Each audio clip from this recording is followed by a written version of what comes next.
The Call of the Wild. By Jack London. Buck did not read the newspapers, or he would have known that trouble was brewing, not alone for himself, but for every tidewater dog, strong of muscle and with warm, long hair, from Puget Sound to San Diego. Because men, groping in the Arctic darkness, had found a yellow metal, and because steamship and transportation companies were booming the find, thousands of men were rushing into the Northland. These men wanted dogs, and the dogs they wanted were heavy dogs, with strong muscles by which to toil, and furry coats to protect them from the frost. Buck lived at a big house in the sun-kissed Santa Clara Valley. Judge Miller's Place, it was called. It stood back from the road, half hidden among the trees, through which glimpses could be caught of the wide, cool veranda that ran around its four sides. The house was approached by graveled driveways which wound about through wide-spreading lawns and under the interlacing boughs of tall poplars.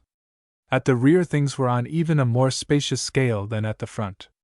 There were great stables, where a dozen grooms and boys held forth, rows of vine-clad servants' cottages, an endless and orderly array of outhouses, long grape arbors, green pastures, orchards, and berry patches.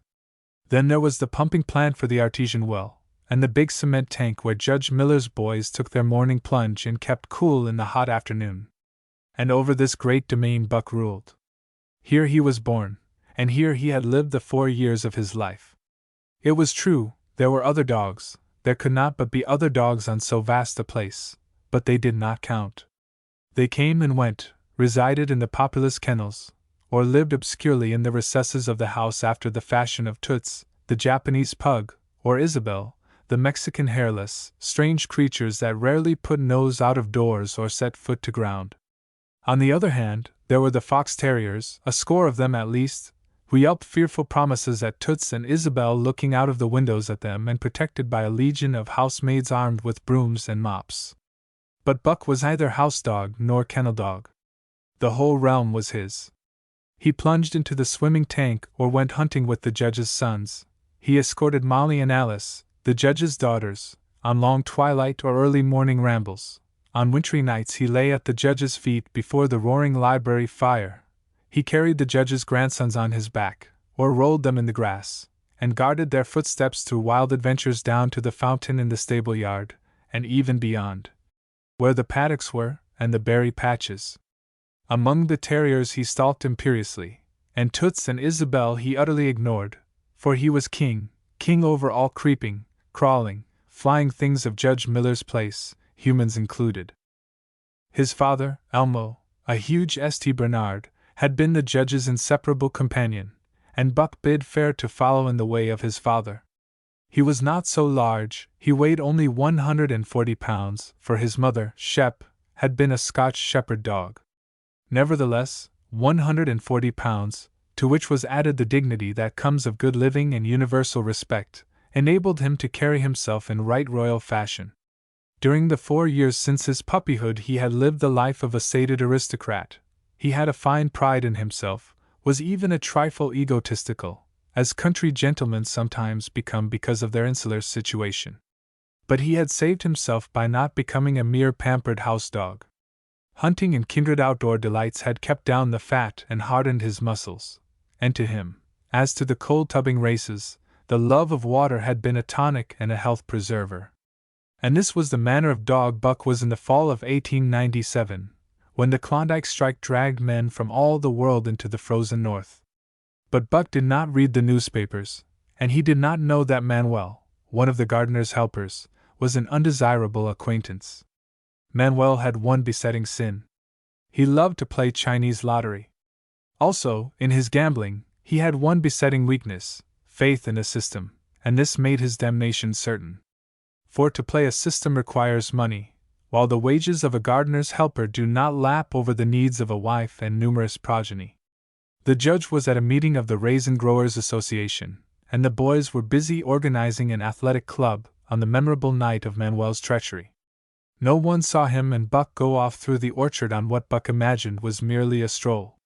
And with the exception of a solitary man, no one saw them arrive at the little flag station known as College Park. This man talked with Manuel, and money chinked between them. "You might wrap up the goods before you deliver 'em," the stranger said gruffly, and Manuel doubled a piece of stout rope around Buck's neck under the collar. "Twist it, and you'll choke en plenty," said Manuel, and the stranger grunted a ready affirmative. Buck had accepted the rope with quiet dignity. To be sure, it was an unwanted performance, but he had learned to trust in men he knew, and to give them credit for a wisdom that outreached his own. But when the ends of the rope were placed in the stranger's hands, he growled menacingly.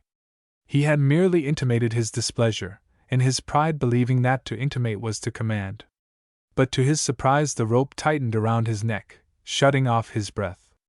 In quick rage he sprang at the man, who met him halfway, grappled him close by the throat, and with a deft twist threw him over on his back. Then the rope tightened mercilessly, while Buck struggled in a fury, his tongue lolling out of his mouth and his great chest panting futilely. Never in all his life had he been so vilely treated, and never in all his life had he been so angry. But his strength ebbed, his eyes glazed, and he knew nothing when the train was flagged and the two men threw him into the baggage car. The next he knew, he was dimly aware that his tongue was hurting and that he was being jolted along in some kind of a conveyance. The hoarse shriek of a locomotive whistling a crossing told him where he was. He had traveled too often with the judge not to know the sensation of riding in a baggage car. He opened his eyes, and into them came the unbridled anger of a kidnapped king. The man sprang for his throat, but Buck was too quick for him. His jaws closed on the hand, nor did they relax till his senses were choked out of him once more. "Yep, has fits," the man said, hiding his mangled hand from the baggage man, who had been attracted by the sounds of struggle. "I'm tucking em up for the boss to Frisco. A crack dog doctor there thinks that he can cure em." Concerning that night's ride, the man spoke most eloquently for himself, in a little shed back of a saloon on the San Francisco waterfront. "All I get is 50 for it," he grumbled. "And I wouldn't do it over for 1,000 cold cash." His hand was wrapped in a bloody handkerchief, and the right trouser leg was ripped from knee to ankle. "How much did the other mug get?" the saloon keeper demanded. 100, was the reply. "Wouldn't take a so less, so help me. That makes 150. The saloon keeper calculated. "And he's worth it, or I'm a squarehead." The kidnapper undid the bloody wrappings and looked at his lacerated hand. "If I don't get the hydrophoby, it'll be because you was born to hang," laughed the saloon keeper. "Here, lend me a hand before you pull your freight," he added. Dazed, suffering intolerable pain from throat and tongue, with the life half throttled out of him, Buck attempted to face his tormentors. But he was thrown down and choked repeatedly, till they succeeded in filing the heavy brass collar from off his neck. Then the rope was removed, and he was flung into a cage-like crate. There he lay for the remainder of the weary night, nursing his wrath and wounded pride. He could not understand what it all meant. What did they want with him, these strange men? Why were they keeping him pent up in this narrow crate? He did not know why, but he felt oppressed by the vague sense of impending calamity. Several times during the night he sprang to his feet when the shed door rattled open, expecting to see the judge, or the boys at least. But each time it was the bulging face of the saloon keeper that peered in at him by the sickly light of a tallow candle. And each time the joyful bark that trembled in Buck's throat was twisted into a savage growl. But the saloon keeper let him alone, and in the morning 4 men entered and picked up the crate. More tormentors, Buck decided, for they were evil-looking creatures, ragged and unkempt, and he stormed and raged at them through the bars. They only laughed and poked sticks at him, which he promptly assailed with his teeth till he realized that that was what they wanted. Whereupon he lay down sullenly and allowed the crate to be lifted into a wagon. Then he, and the crate in which he was imprisoned, began a passage through many hands. Clerks in the express office took charge of him. He was carted about in another wagon. A truck carried him, with an assortment of boxes and parcels, upon a ferry steamer. He was trucked off the steamer into a great railway depot, and finally he was deposited in an express car. For 2 days and nights this express car was dragged along at the tail of shrieking locomotives, and for 2 days and nights Buck neither ate nor drank. In his anger he had met the first advances of the express messengers with growls, and they had retaliated by teasing him. When he flung himself against the bars, quivering and frothing, they laughed at him and taunted him. They growled and barked like detestable dogs, mewed, and flapped their arms and crowed. It was all very silly, he knew, but therefore the more outrage to his dignity, and his anger waxed and waxed. He did not mind the hunger so much, but the lack of water caused him severe suffering and fanned his wrath to fever pitch. For that matter, high-strung and finely sensitive, the ill treatment had flung him into a fever, which was fed by the inflammation of his parched and swollen throat and tongue. He was glad for one thing: the rope was off his neck. That had given them an unfair advantage, but now that it was off, he would show them. They would never get another rope around his neck. Upon that he was resolved. For 2 days and nights he neither ate nor drank, and during those 2 days and nights of torment, he accumulated a fund of wrath that boded ill for whoever first fell foul of him.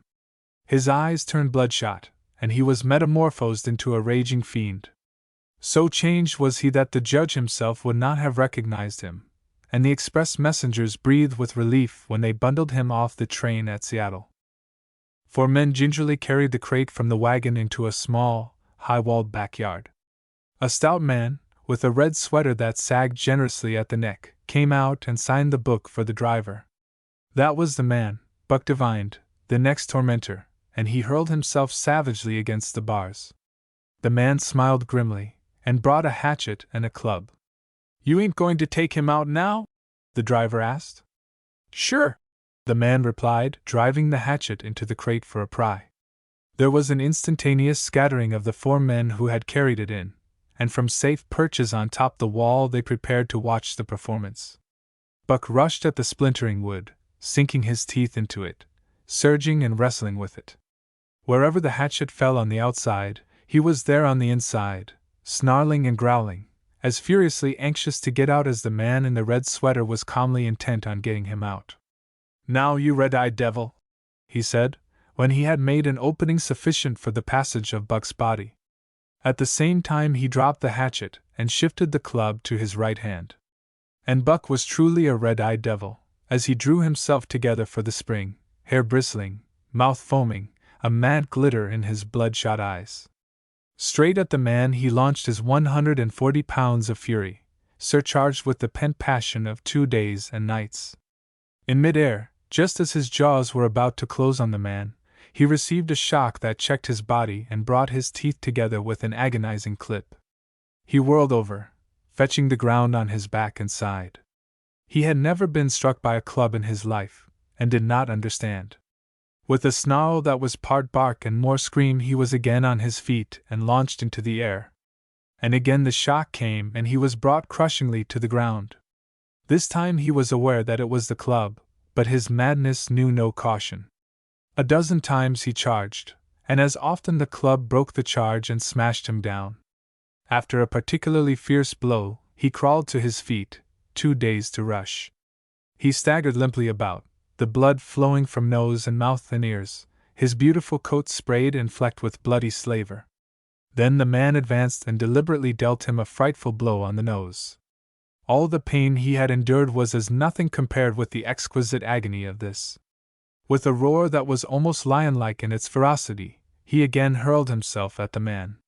But the man, shifting the club from right to left, coolly caught him by the under jaw, at the same time wrenching downward and backward. Buck described a complete circle in the air, and half of another, then crashed to the ground on his head and chest. For the last time he rushed. The man struck the shrewd blow he had purposely withheld for so long, and Buck crumpled up and went down, knocked utterly senseless.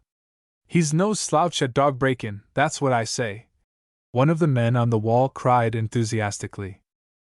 "Drew the break cayuses any day, and twice on Sundays," was the reply of the driver, as he climbed on the wagon and started the horses. Buck's senses came back to him, but not his strength. He lay where he had fallen, and from there he watched the man in the red sweater. "Answers to the name of Buck," the man soliloquized, quoting from the saloon-keeper's letter which had announced the consignment of the crate and contents.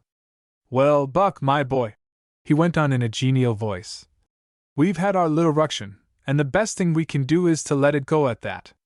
You've learned your place, and I know mine. Be a good dog and all'll go well and the goose hang high. Be a bad dog, and I'll whale the stuffin' out o' you. Understand? As he spoke, he fearlessly patted the head he had so mercilessly pounded, and though Buck's hair involuntarily bristled at touch of the hand, he endured it without protest.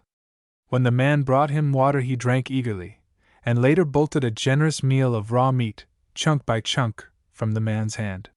He was beaten, he knew that, but he was not broken. He saw, once for all, that he stood no chance against a man with a club. He had learned the lesson, and in all his afterlife he never forgot it. That club was a revelation. It was his introduction to the reign of primitive law, and he met the introduction halfway. The facts of life took on a fiercer aspect, and while he faced that aspect uncowed, he faced it with all the latent cunning of his nature aroused. As the days went by, other dogs came, in crates and at the ends of ropes, some docilely, and some raging and roaring as he had come, and one and all, he watched them pass under the dominion of the man in the red sweater. Again and again, as he looked at each brutal performance, the lesson was driven home to Buck: a man with a club was a lawgiver, a master to be obeyed, though not necessarily conciliated. Of this last Buck was never guilty, though he did see beaten dogs that fawned upon the man, and wagged their tails, and licked his hand. Also he saw one dog, that would neither conciliate nor obey, finally killed in the struggle for mastery. Now and again men came, strangers, who talked excitedly, wheedlingly, and in all kinds of fashions to the man in the red sweater. And at such times that money passed between them, the strangers took one or more of the dogs away with them. Buck wondered where they went, for they never came back, but the fear of the future was strong upon him, and he was glad each time when he was not selected. Yet his time came, in the end, in the form of a little weazened man who spat broken English and many strange and uncouth exclamations which Buck could not understand. "Sacredam!" he cried, when his eyes lit upon Buck. "Dat one damn bully dog!" "Eh? How much?" "300 and a present at that," was the prompt reply of the man in the red sweater. "And seem it's government money, you ain't got no kick coming, Perrault?" Perrault grinned. Considering that the price of dogs had been boomed skyward by the unwanted demand, it was not an unfair sum for so fine an animal. The Canadian government would be no loser, nor would its dispatches travel the slower. Perrault knew dogs, and when he looked at Buck he knew that he was 1 in 1,000. 1 in 10,000, he commented mentally. Buck saw money pass between them, and was not surprised when Curly, a good-natured Newfoundland, and he were led away by the little weazened man. That was the last he saw of the man in the red sweater, and as Curly and he looked at receding Seattle from the deck of the Narwhal, it was the last he saw of the warm Southland. Curly and he were taken below by Perrault and turned over to a black-faced giant called Francois. Perrault was a French-Canadian, and swarthy, but Francois was a French-Canadian half-breed, and twice as swarthy. They were a new kind of men to Buck, of which he was destined to see many more, and while he developed no affection for them, he none the less grew honestly to respect them. He speedily learned that Perrault and Francois were fair men, calm and impartial in administering justice, and too wise in the way of dogs to be fooled by dogs. In the 'tween decks of the Narwhal, Buck and Curly joined 2 other dogs. One of them was a big, snow-white fellow from Spitzbergen who had been brought away by a whaling captain, and who had later accompanied a geological survey into the Barrens. He was friendly, in a treacherous sort of way, smiling into one's face the while he meditated some underhand trick, as, for instance, when he stole from Buck's food at the first meal. As Buck sprang to punish him, the lash of Francois's whip sang through the air, reaching the culprit first, and nothing remained to Buck but to recover the bone. That was fair of Francois, he decided, and the half-breed began his rise in Buck's estimation. The other dog made no advances, nor received any. Also, he did not attempt to steal from the newcomers. He was a gloomy, morose fellow, and he showed Curly plainly that all he desired was to be left alone, and further, that there would be trouble if he were not left alone. Dave, he was called, and he ate and slept, or yawned between times, and took interest in nothing, not even when the Narwhal crossed Queen Charlotte's Sound and rolled and pitched and bucked like a thing possessed. When Buck and Curly grew excited, half wild with fear, he raised his head as though annoyed, favored them with an incurious glance, yawned, and went to sleep again. Day and night the ship throbbed to the tireless pulse of the propeller, and though one day was very like another, it was apparent to Buck that the weather was steadily growing colder. At last, one morning, the propeller was quiet, and the narwhal was pervaded with an atmosphere of excitement. He felt it, as did the other dogs, and knew that a change was at hand. Francois leashed them and brought them on deck. At the first step upon the cold surface, Buck's feet sank into a white mushy something very like mud. He sprang back with a snort. More of this white stuff was falling through the air. He shook himself, but more of it fell upon him. He sniffed it curiously, then licked some up on his tongue. It bit like fire, and the next instant was gone. This puzzled him. He tried it again, with the same result. The onlookers laughed uproariously, and he felt ashamed, he knew not why, for it was his first snow. Chapter 2. The Law of Club and Fang. Buck's first day on the Daya beach was like a nightmare. Every hour was filled with shock and surprise. He had been suddenly jerked from the heart of civilization and flung into the heart of things primordial. No lazy, sun-kissed life was this, with nothing to do but loaf and be bored. Here was neither peace, nor rest, nor a moment's safety. All was confusion and action, and every moment life and limb were in peril.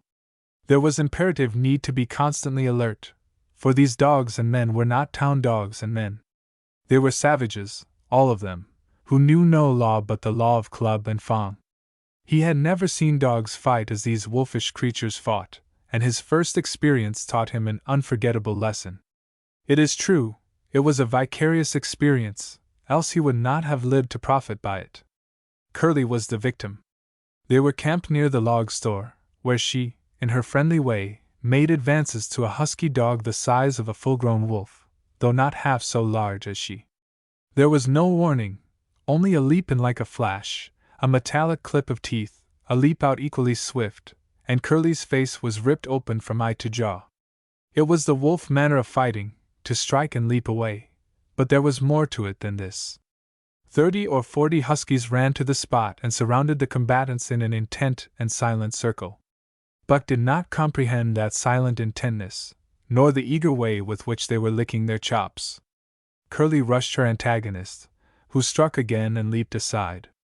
He met her next rush with his chest, in a peculiar fashion that tumbled her off her feet. She never regained them. This was what the onlooking huskies had waited for. They closed in upon her, snarling and yelping, and she was buried, screaming with agony, beneath the bristling mass of bodies. So sudden was it, and so unexpected, that Buck was taken aback. He saw Spitz run out his scarlet tongue in a way he had of laughing, and he saw Francois, swinging an axe, spring into the mess of dogs. 3 men with clubs were helping him to scatter them. It did not take long. 2 minutes from the time Curly went down, the last of her assailants were clubbed off. But she lay there limp and lifeless in the bloody, trampled snow, almost literally torn to pieces, the swart half-breed standing over her and cursing horribly. The scene often came back to Buck to trouble him in his sleep. So that was the way. No fair play. Once down, that was the end of you. Well, he would see to it that he never went down.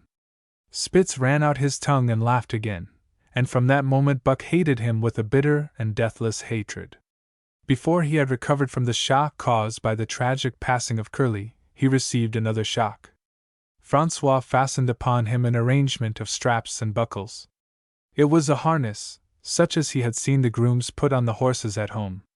And as he had seen horses work, so he was set to work, hauling Francois on a sled to the forest that fringed the valley, and returning with a load of firewood.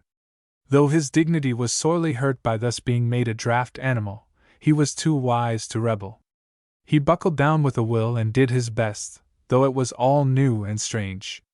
Francois was stern, demanding instant obedience, and by virtue of his whip receiving instant obedience, while Dave, who was an experienced wheeler, nipped Buck's hind quarters whenever he was in error.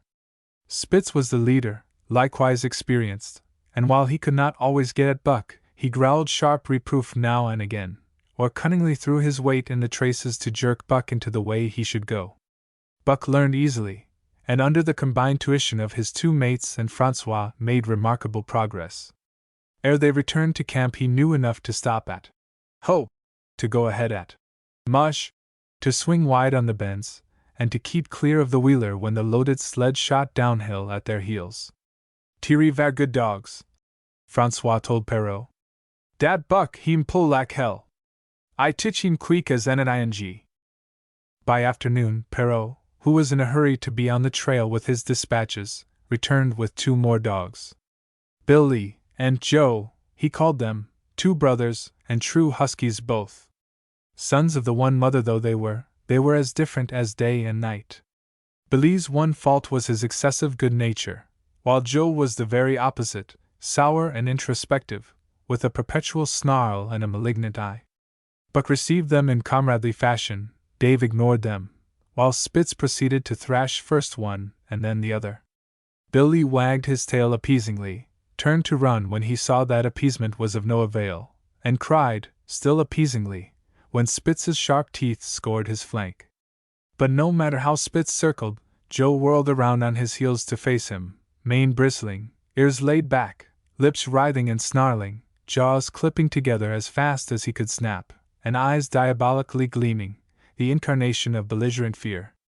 So terrible was his appearance that Spitz was forced to forego disciplining him. But to cover his own discomfiture he turned upon the inoffensive, and wailing Billy and drove him to the confines of the camp. By evening Perrault secured another dog, an old husky, long and lean and gaunt, with a battle-scarred face and a single eye which flashed a warning of prowess that commanded respect. He was called Solex, which means the angry one. Like Dave, he asked nothing, gave nothing, expected nothing, and when he marched slowly and deliberately into their midst, even Spitz left him alone. He had one peculiarity which Buck was unlucky enough to discover. He did not like to be approached on his blind side. Of this offense Buck was unwittingly guilty, and the first knowledge he had of his indiscretion was when Solex whirled upon him and slashed his shoulder to the bone for 3 inches up and down. Forever after Buck avoided his blind side, and to the last of their comradeship had no more trouble. His only apparent ambition, like Dave's, was to be left alone, though, as Buck was afterward to learn, each of them possessed one other and even more vital ambition. That night Buck faced the great problem of sleeping. The tent, illumined by a candle, glowed warmly in the midst of the white plain, and when he, as a matter of course, entered it, both Perrault and Francois bombarded him with curses and cooking utensils, till he recovered from his consternation and fled ignominiously into the outer cold. A chill wind was blowing that nipped him sharply and bit with especial venom into his wounded shoulder. He lay down on the snow and attempted to sleep, but the frost soon drove him shivering to his feet. Miserable and disconsolate, he wandered about among the many tents, only to find that one place was as cold as another. Here and there savage dogs rushed upon him, but he bristled his neck hair and snarled, for he was learning fast, and they let him go his way unmolested. Finally an idea came to him. He would return and see how his own teammates were making out. To his astonishment, they had disappeared. Again he wandered about through the great camp, looking for them, and again he returned. Were they in the tent? No, that could not be, else he would not have been driven out. Then where could they possibly be? With drooping tail and shivering body, very forlorn indeed, he aimlessly circled the tent. Suddenly the snow gave way beneath his 4 legs and he sank down. Something wriggled under his feet. He sprang back, bristling and snarling, fearful of the unseen and unknown. But a friendly little yelp reassured him, and he went back to investigate. A whiff of warm air ascended to his nostrils, and there, curled up under the snow in a snug ball, lay Billy. He whined placatingly, squirmed and wriggled to show his good will and intentions, and even ventured, as a bribe for peace, to lick Buck's face with his warm wet tongue. Another lesson. So that was the way they did it, eh? Buck confidently selected a spot, and with much fuss and waste effort proceeded to dig a hole for himself. In a trice the heat from his body filled the confined space, and he was asleep. The day had been long and arduous, and he slept soundly and comfortably, though he growled and barked and wrestled with bad dreams. Nor did he open his eyes till roused by the noises of the waking camp. At first he did not know where he was. It had snowed during the night, and he was completely buried. The snow walls pressed him on every side, and a great surge of fear swept through him, the fear of the wild thing for the trap. It was a token that he was harking back through his own life to the lives of his forebears, for he was a civilized dog, an unduly civilized dog, and of his own experience knew no trap and so could not of himself fear it. The muscles of his whole body contracted spasmodically and instinctively, the hair on his neck and shoulders stood on end, and with a ferocious snarl he bounded straight up into the blinding day, the snow flying about him in a flashing cloud. Ere he landed on his feet, he saw the white camp spread out before him and knew where he was and remembered all that had passed from the time he went for a stroll with Manuel to the hole he had dug for himself the night before. A shout from Francois hailed his appearance. "What I say?" the dog driver cried to Perrault. "Dat buck for sure learn quick as anet ing." Perrault nodded gravely. As courier for the Canadian government, bearing important dispatches, he was anxious to secure the best dogs, and he was particularly gladdened by the possession of Buck.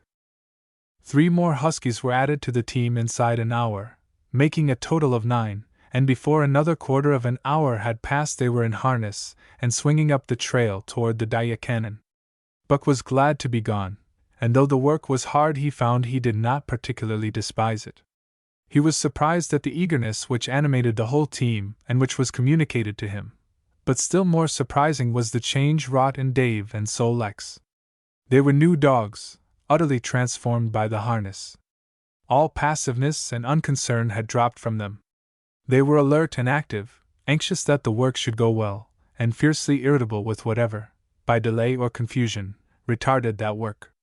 The toil of the traces seemed the supreme expression of their being, and all that they lived for, and the only thing in which they took delight. Dave was wheeler or sled dog, pulling in front of him was Buck, then came Solex. The rest of the team was strung out ahead, single file, to the leader, which position was filled by Spitz. Buck had been purposely placed between Dave and Solex so that he might receive instruction. Apt scholar that he was, they were equally apt teachers, never allowing him to linger long in error, and enforcing their teaching with their sharp teeth. Dave was fair and very wise. He never nipped Buck without cause, and he never failed to nip him when he stood in need of it. As Francois' whip backed him up, Buck found it to be cheaper to mend his ways than to retaliate. Once, during a brief halt, when he got tangled in the traces and delayed the start, both Dave and Solex flew at him and administered a sound trouncing. The resulting tangle was even worse, but Buck took good care to keep the traces clear thereafter, and ere the day was done, so well had he mastered his work, his mates about ceased nagging him. Francois' whip snapped less frequently, and Perrault even honored Buck by lifting up his feet and carefully examining them. It was a hard day's run, up the canyon, through Sheep Camp, past the scales and the timber line, across glaciers and snowdrifts hundreds of feet deep, and over the great Chilkoot Divide, which stands between the salt water and the fresh and guards forbiddingly the sad and lonely north. They made good time down the chain of lakes which fills the craters of extinct volcanoes, and late that night pulled into the huge camp at the head of Lake Bennett, where thousands of gold seekers were building boats against the breakup of the ice in the spring. Buck made his hole in the snow and slept the sleep of the exhausted just, but all too early was routed out in the cold darkness and harnessed with his mates to the sled. That day they made 40 miles, the trail being packed, but the next day, and for many days to follow, they broke their own trail, worked harder, and made poorer time. As a rule, Perrault traveled ahead of the team, packing the snow with webbed shoes to make it easier for them. Francois, guiding the sled at the gee-pole, sometimes exchanged places with him, but not often. Perrault was in a hurry, and he prided himself on his knowledge of ice, which knowledge was indispensable, for the fall ice was very thin, and where there was swift water there was no ice at all. Day after day, 4 days unending, Buck toiled in the traces always. They broke camp in the dark, and the first gray of dawn found them hitting the trail with fresh miles reeled off behind them. And always they pitched camp after dark, eating their bit of fish, and crawling to sleep into the snow. Buck was ravenous. The pound and a half of sun-dried salmon, which was his ration for each day, seemed to go nowhere. He never had enough, and suffered from perpetual hunger pangs. Yet the other dogs, because they weighed less and were born to the life, received a pound only of the fish and managed to keep in good condition. He swiftly lost the fastidiousness which had characterized his old life. A dainty eater, he found that his mates, finishing first, robbed him of his unfinished ration. There was no defending it. While he was fighting off 2 or 3, it was disappearing down the throats of the others. To remedy this, he ate as fast as they, and so greatly did hunger compel him, he was not above taking what did not belong to him. He watched and learned. When he saw Pike, one of the new dogs, a clever malingerer and thief, slyly steal a slice of bacon when Perrault's back was turned, he duplicated the performance the following day, getting away with the whole chunk. A great uproar was raised, but he was unsuspected, while Dub, an awkward blunderer who was always getting caught, was punished for Buck's misdeed. This first theft marked Buck as fit to survive in the hostile Northland environment. It marked his adaptability, his capacity to adjust himself to changing conditions, the lack of which would have meant swift and terrible death. It marked, further, the decay or going to pieces of his moral nature, a vain thing and a handicap in the ruthless struggle for existence. It was all well enough in the Southland, under the law of love and fellowship, to respect private property and personal feelings. But in the Northland, under the law of club and fang, whoso took such things into account was a fool, and in so far as he observed them he would fail to prosper. Not that Buck reasoned it out. He was fit, that was all, and unconsciously he accommodated himself to the new mode of life. All his days, no matter what the odds, he had never run from a fight. But the club of the man in the red sweater had beaten into him a more fundamental and primitive code. Civilized, he could have died for a moral consideration, say the defense of Judge Miller's riding whip.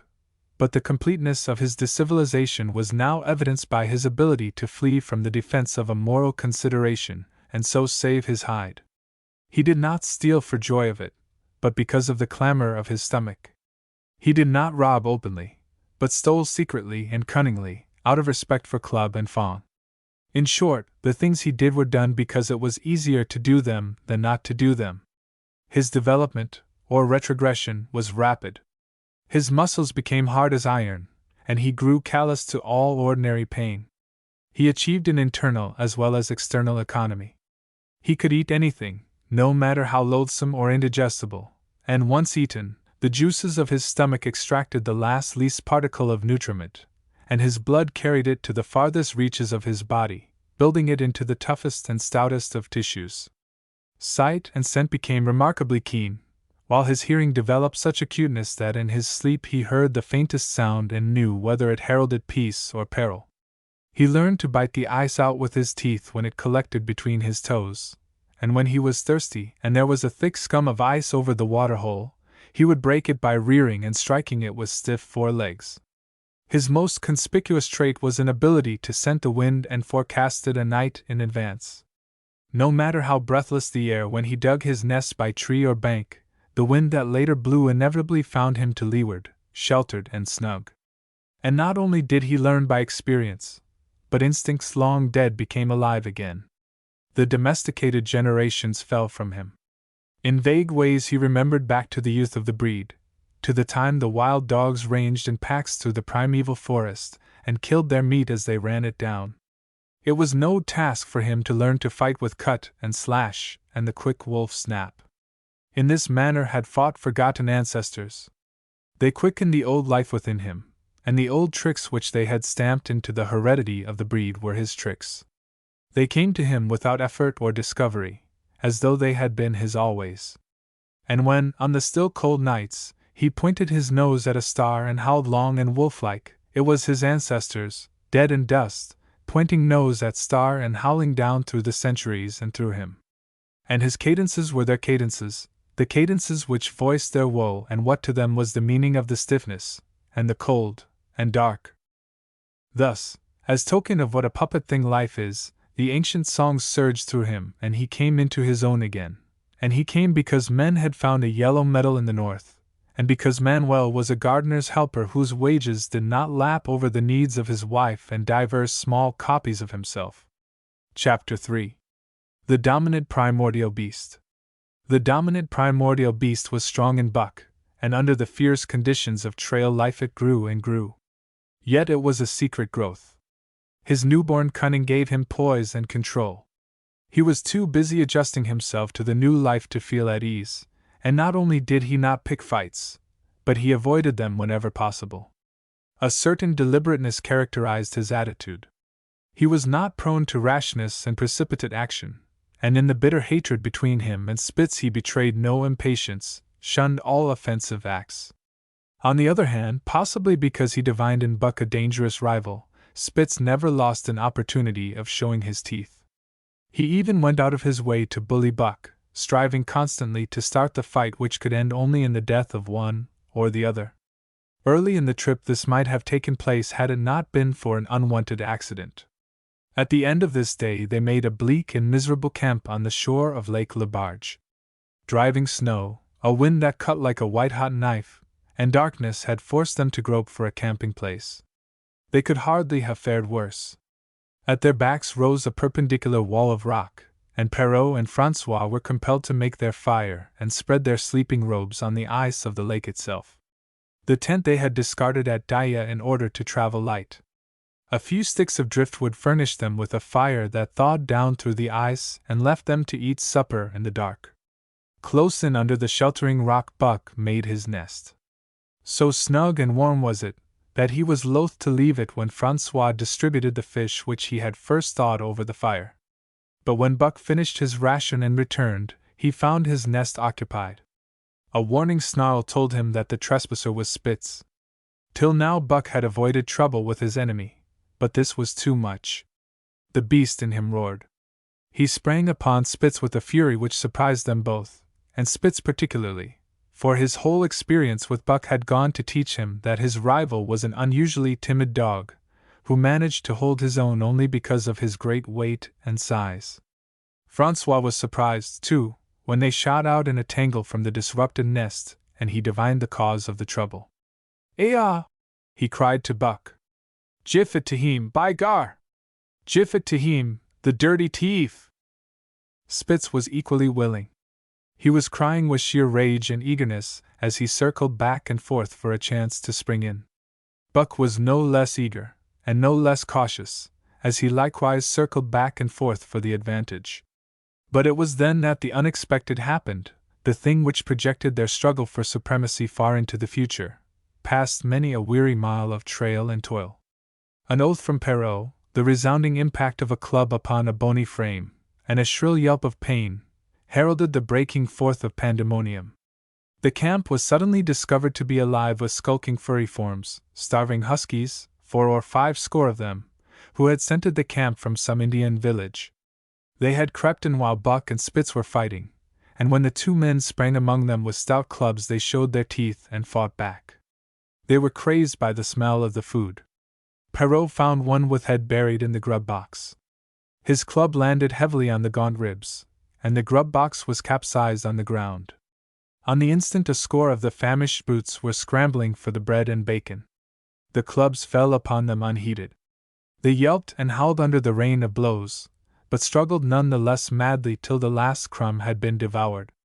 In the meantime the astonished teen dogs had burst out of their nests, only to be set upon by the fierce invaders. Never had Buck seen such dogs. It seemed as though their bones would burst through their skins. They were mere skeletons, draped loosely in draggled hides, with blazing eyes and slavered fangs. But the hunger madness made them terrifying, irresistible. There was no opposing them. The teen dogs were swept back against the cliff at the first onset. Buck was beset by 3 huskies, and in a trice his head and shoulders were ripped and slashed. The din was frightful. Billy was crying as usual.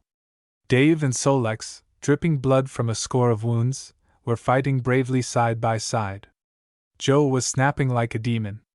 Once, his teeth closed on the foreleg of a husky, and he crunched down through the bone. Pike, the malingerer, leaped upon the crippled animal, breaking its neck with a quick flash of teeth and a jerk. Buck got a frothing adversary by the throat, and was sprayed with blood when his teeth sank through the jugular. The warm taste of it in his mouth goaded him to greater fierceness. He flung himself upon another, and at the same time felt teeth sink into his own throat. It was Spitz, treacherously attacking from the side. Perrault and Francois, having cleaned out their part of the camp, hurried to save their sled dogs. The wild wave of famished beasts rolled back before them, and Buck shook himself free. But it was only for a moment. The two men were compelled to run back to save the grub, upon which the huskies returned to the attack on the team. Billy, terrified into bravery, sprang through the savage circle and fled away over the ice. Pike and Dub followed on his heels, with the rest of the team behind. As Buck drew himself together to spring after them, out of the tail of his eye he saw Spitz rush upon him with the evident intention of overthrowing him. Once off his feet and under that mass of huskies, there was no hope for him. But he braced himself to the shock of Spitz's charge, then joined the flight out on the lake. Later, the 9 team dogs gathered together and sought shelter in the forest. Though unpursued, they were in a sorry plight. There was not one who was not wounded in 4 or 5 places, while some were wounded grievously. Dub was badly injured in a hind leg.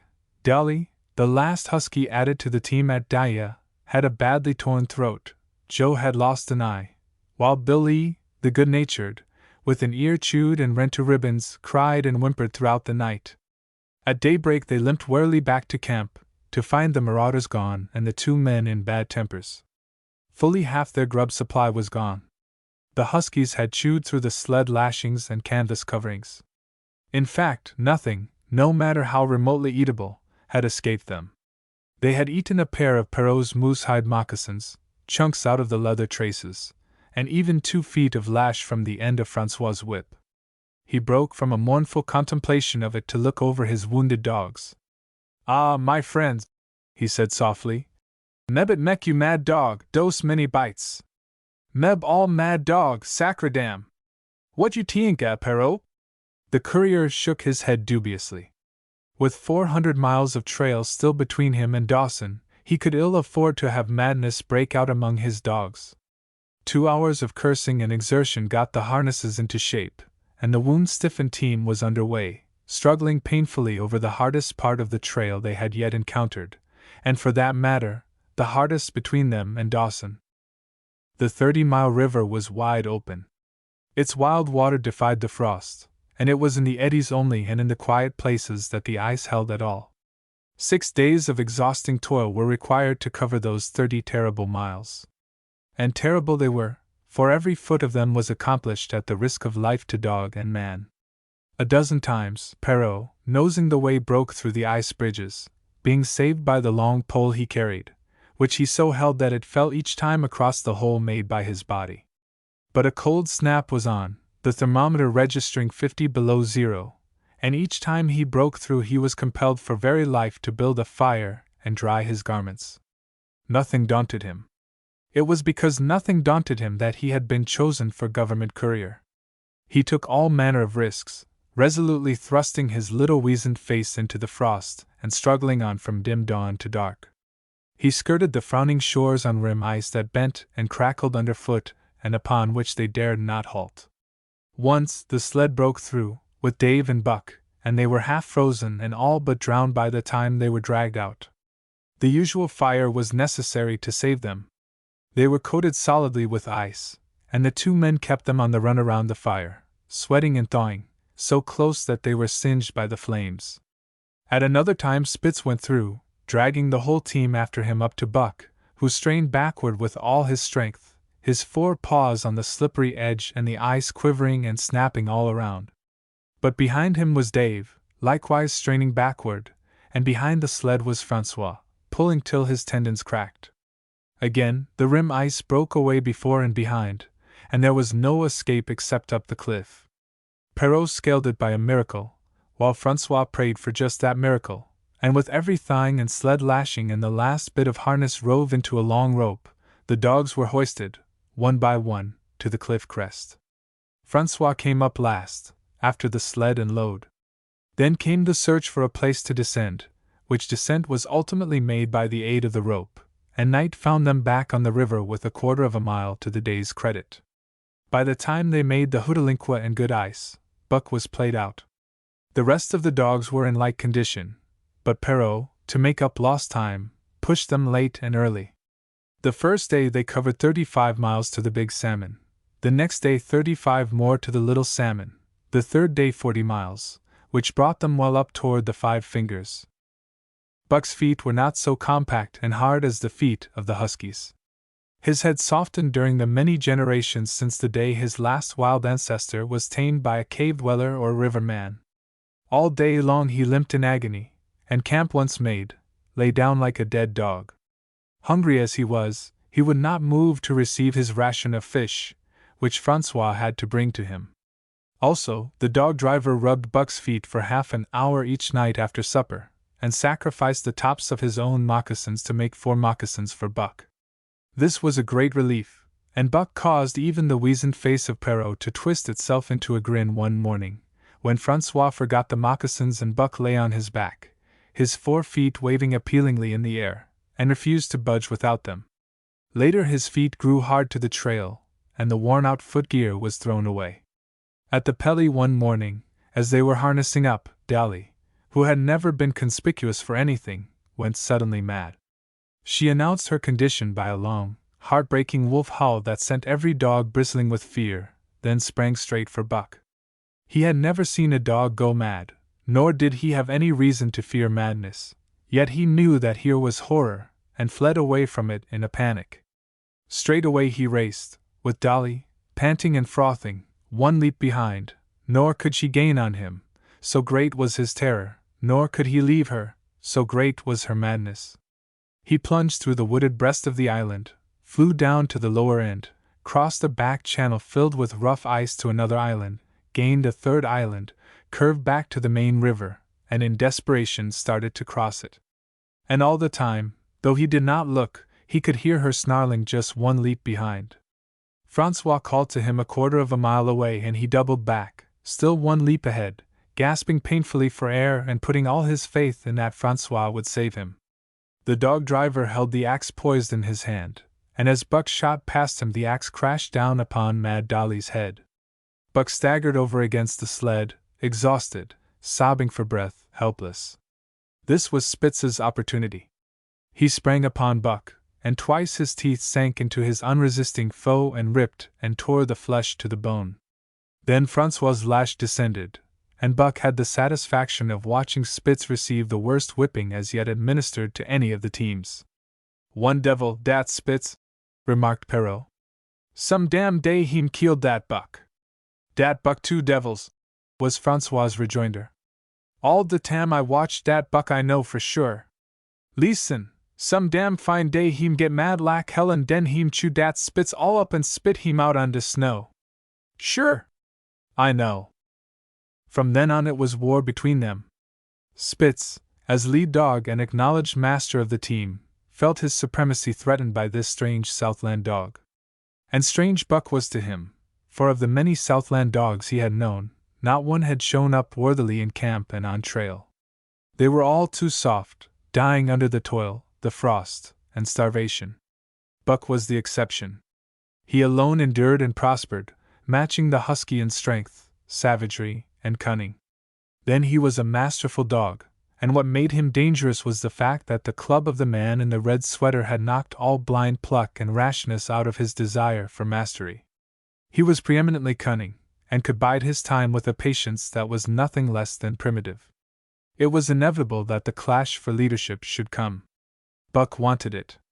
He wanted it because it was his nature, because he had been gripped tight by that nameless, incomprehensible pride of the trail and trace, that pride which holds dogs in the toil to the last gasp, which lures them to die joyfully in the harness, and breaks their hearts if they are cut out of the harness. This was the pride of Dave as wheel dog, of Sol-Leks as he pulled with all his strength, the pride that laid hold of them at break of camp, transforming them from sour and sullen brutes into straining, eager, ambitious creatures. The pride that spurred them on all day and dropped them at pitch of camp at night, letting them fall back into gloomy unrest and uncontent. This was the pride that bore up Spitz and made him thrash the sled dogs who blundered and shirked in the traces or hid away at harness-up time in the morning. Likewise, it was this pride that made him fear Buck as a possible lead dog. And this was Buck's pride, too. He openly threatened the other's leadership. He came between him and the shirks he should have punished. And he did it deliberately. One night there was a heavy snowfall, and in the morning Pike, the malingerer, did not appear. He was securely hidden in his nest under a foot of snow. Francois called him and sought him in vain. Spitz was wild with wrath. He raged through the camp, smelling and digging in every likely place, snarling so frightfully that Pike heard and shivered in his hiding place. But when he was at last unearthed, and Spitz flew at him to punish him, Buck flew, with equal rage, in between. So unexpected was it, and so shrewdly managed, that Spitz was hurled backward and off his feet. Pike, who had been trembling abjectly, took heart at this open mutiny, and sprang upon his overthrown leader. Buck, to whom fair play was a forgotten code, likewise sprang upon Spitz. But Francois, chuckling at the incident while unswerving in the administration of justice, brought his lash down upon Buck with all his might. This failed to drive Buck from his prostrate rival, and the butt of the whip was brought into play. Half stunned by the blow, Buck was knocked backward and the lash laid upon him again and again, while Spitz soundly punished the many times offending Pike. In the days that followed, as Dawson grew closer and closer, Buck still continued to interfere between Spitz and the culprits.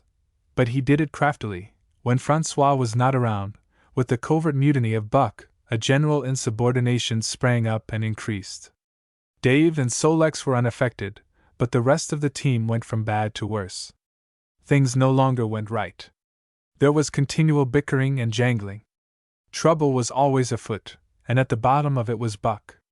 He kept Francois busy, for the dog driver was in constant apprehension of the life and death struggle between the two, which he knew must take place sooner or later.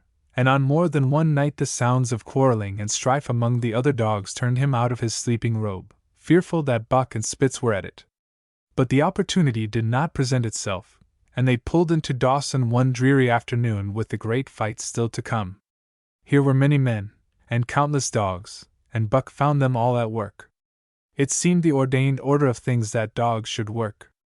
All day they swung up and down the main street in long teams, and in the night their jingling bells still went by. They hauled cabin logs and firewood, freighted up to the mines, and did all manner of work that horses did in the Santa Clara Valley. Here and there Buck met Southland dogs, but in the main they were the wild wolf husky breed. Every night, regularly, at 9, at 12, at 3, they lifted a nocturnal song, a weird and eerie chant, in which it was Buck's delight to join.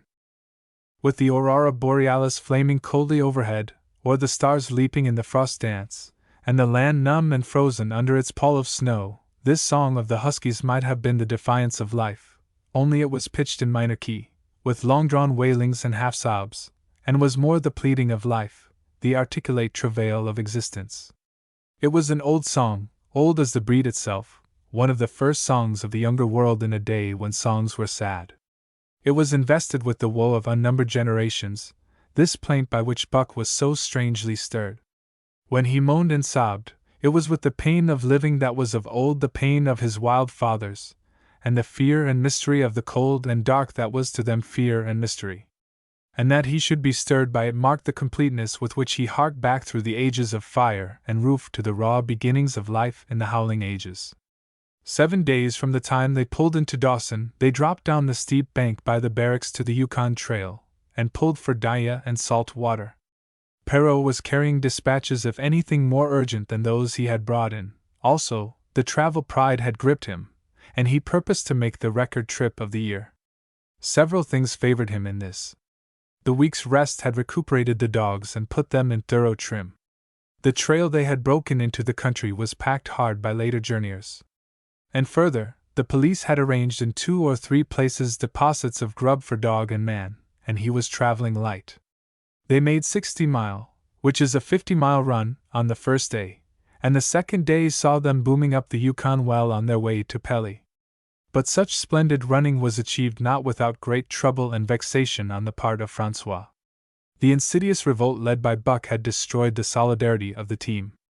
It no longer was as one dog leaping in the traces. The encouragement Buck gave the rebels led them into all kinds of petty misdemeanors. No more was Spitz a leader greatly to be feared. The old awe departed, and they grew equal to challenging his authority. Pike robbed him of half a fish one night, and gulped it down under the protection of Buck. Another night Dub and Joe fought Spitz and made him forego the punishment they deserved. And even Billy, the good-natured, was less good-natured, and whined not half so placatingly as in former days. Buck never came near Spitz without snarling and bristling menacingly. In fact, his conduct approached that of a bully, and he was given to swaggering up and down before Spitz's very nose. The breaking down of discipline likewise affected the dogs in their relations with one another. They quarreled and bickered more than ever among themselves, till at times the camp was a howling bedlam. Dave and Solex alone were unaltered, though they were made irritable by the unending squabbling. Francois swore strange barbarous oaths, and stamped the snow in futile rage, and tore his hair. His lash was always singing among the dogs, but it was of small avail. Directly his back was turned they were at it again. He backed up Spitz with his whip, while Buck backed up the remainder of the team. Francois knew he was behind all the trouble, and Buck knew he knew, but Buck was too clever ever again to be caught red-handed. He worked faithfully in the harness, for the toil had become a delight to him, yet it was a greater delight slyly to precipitate a fight amongst his mates and tangle the traces.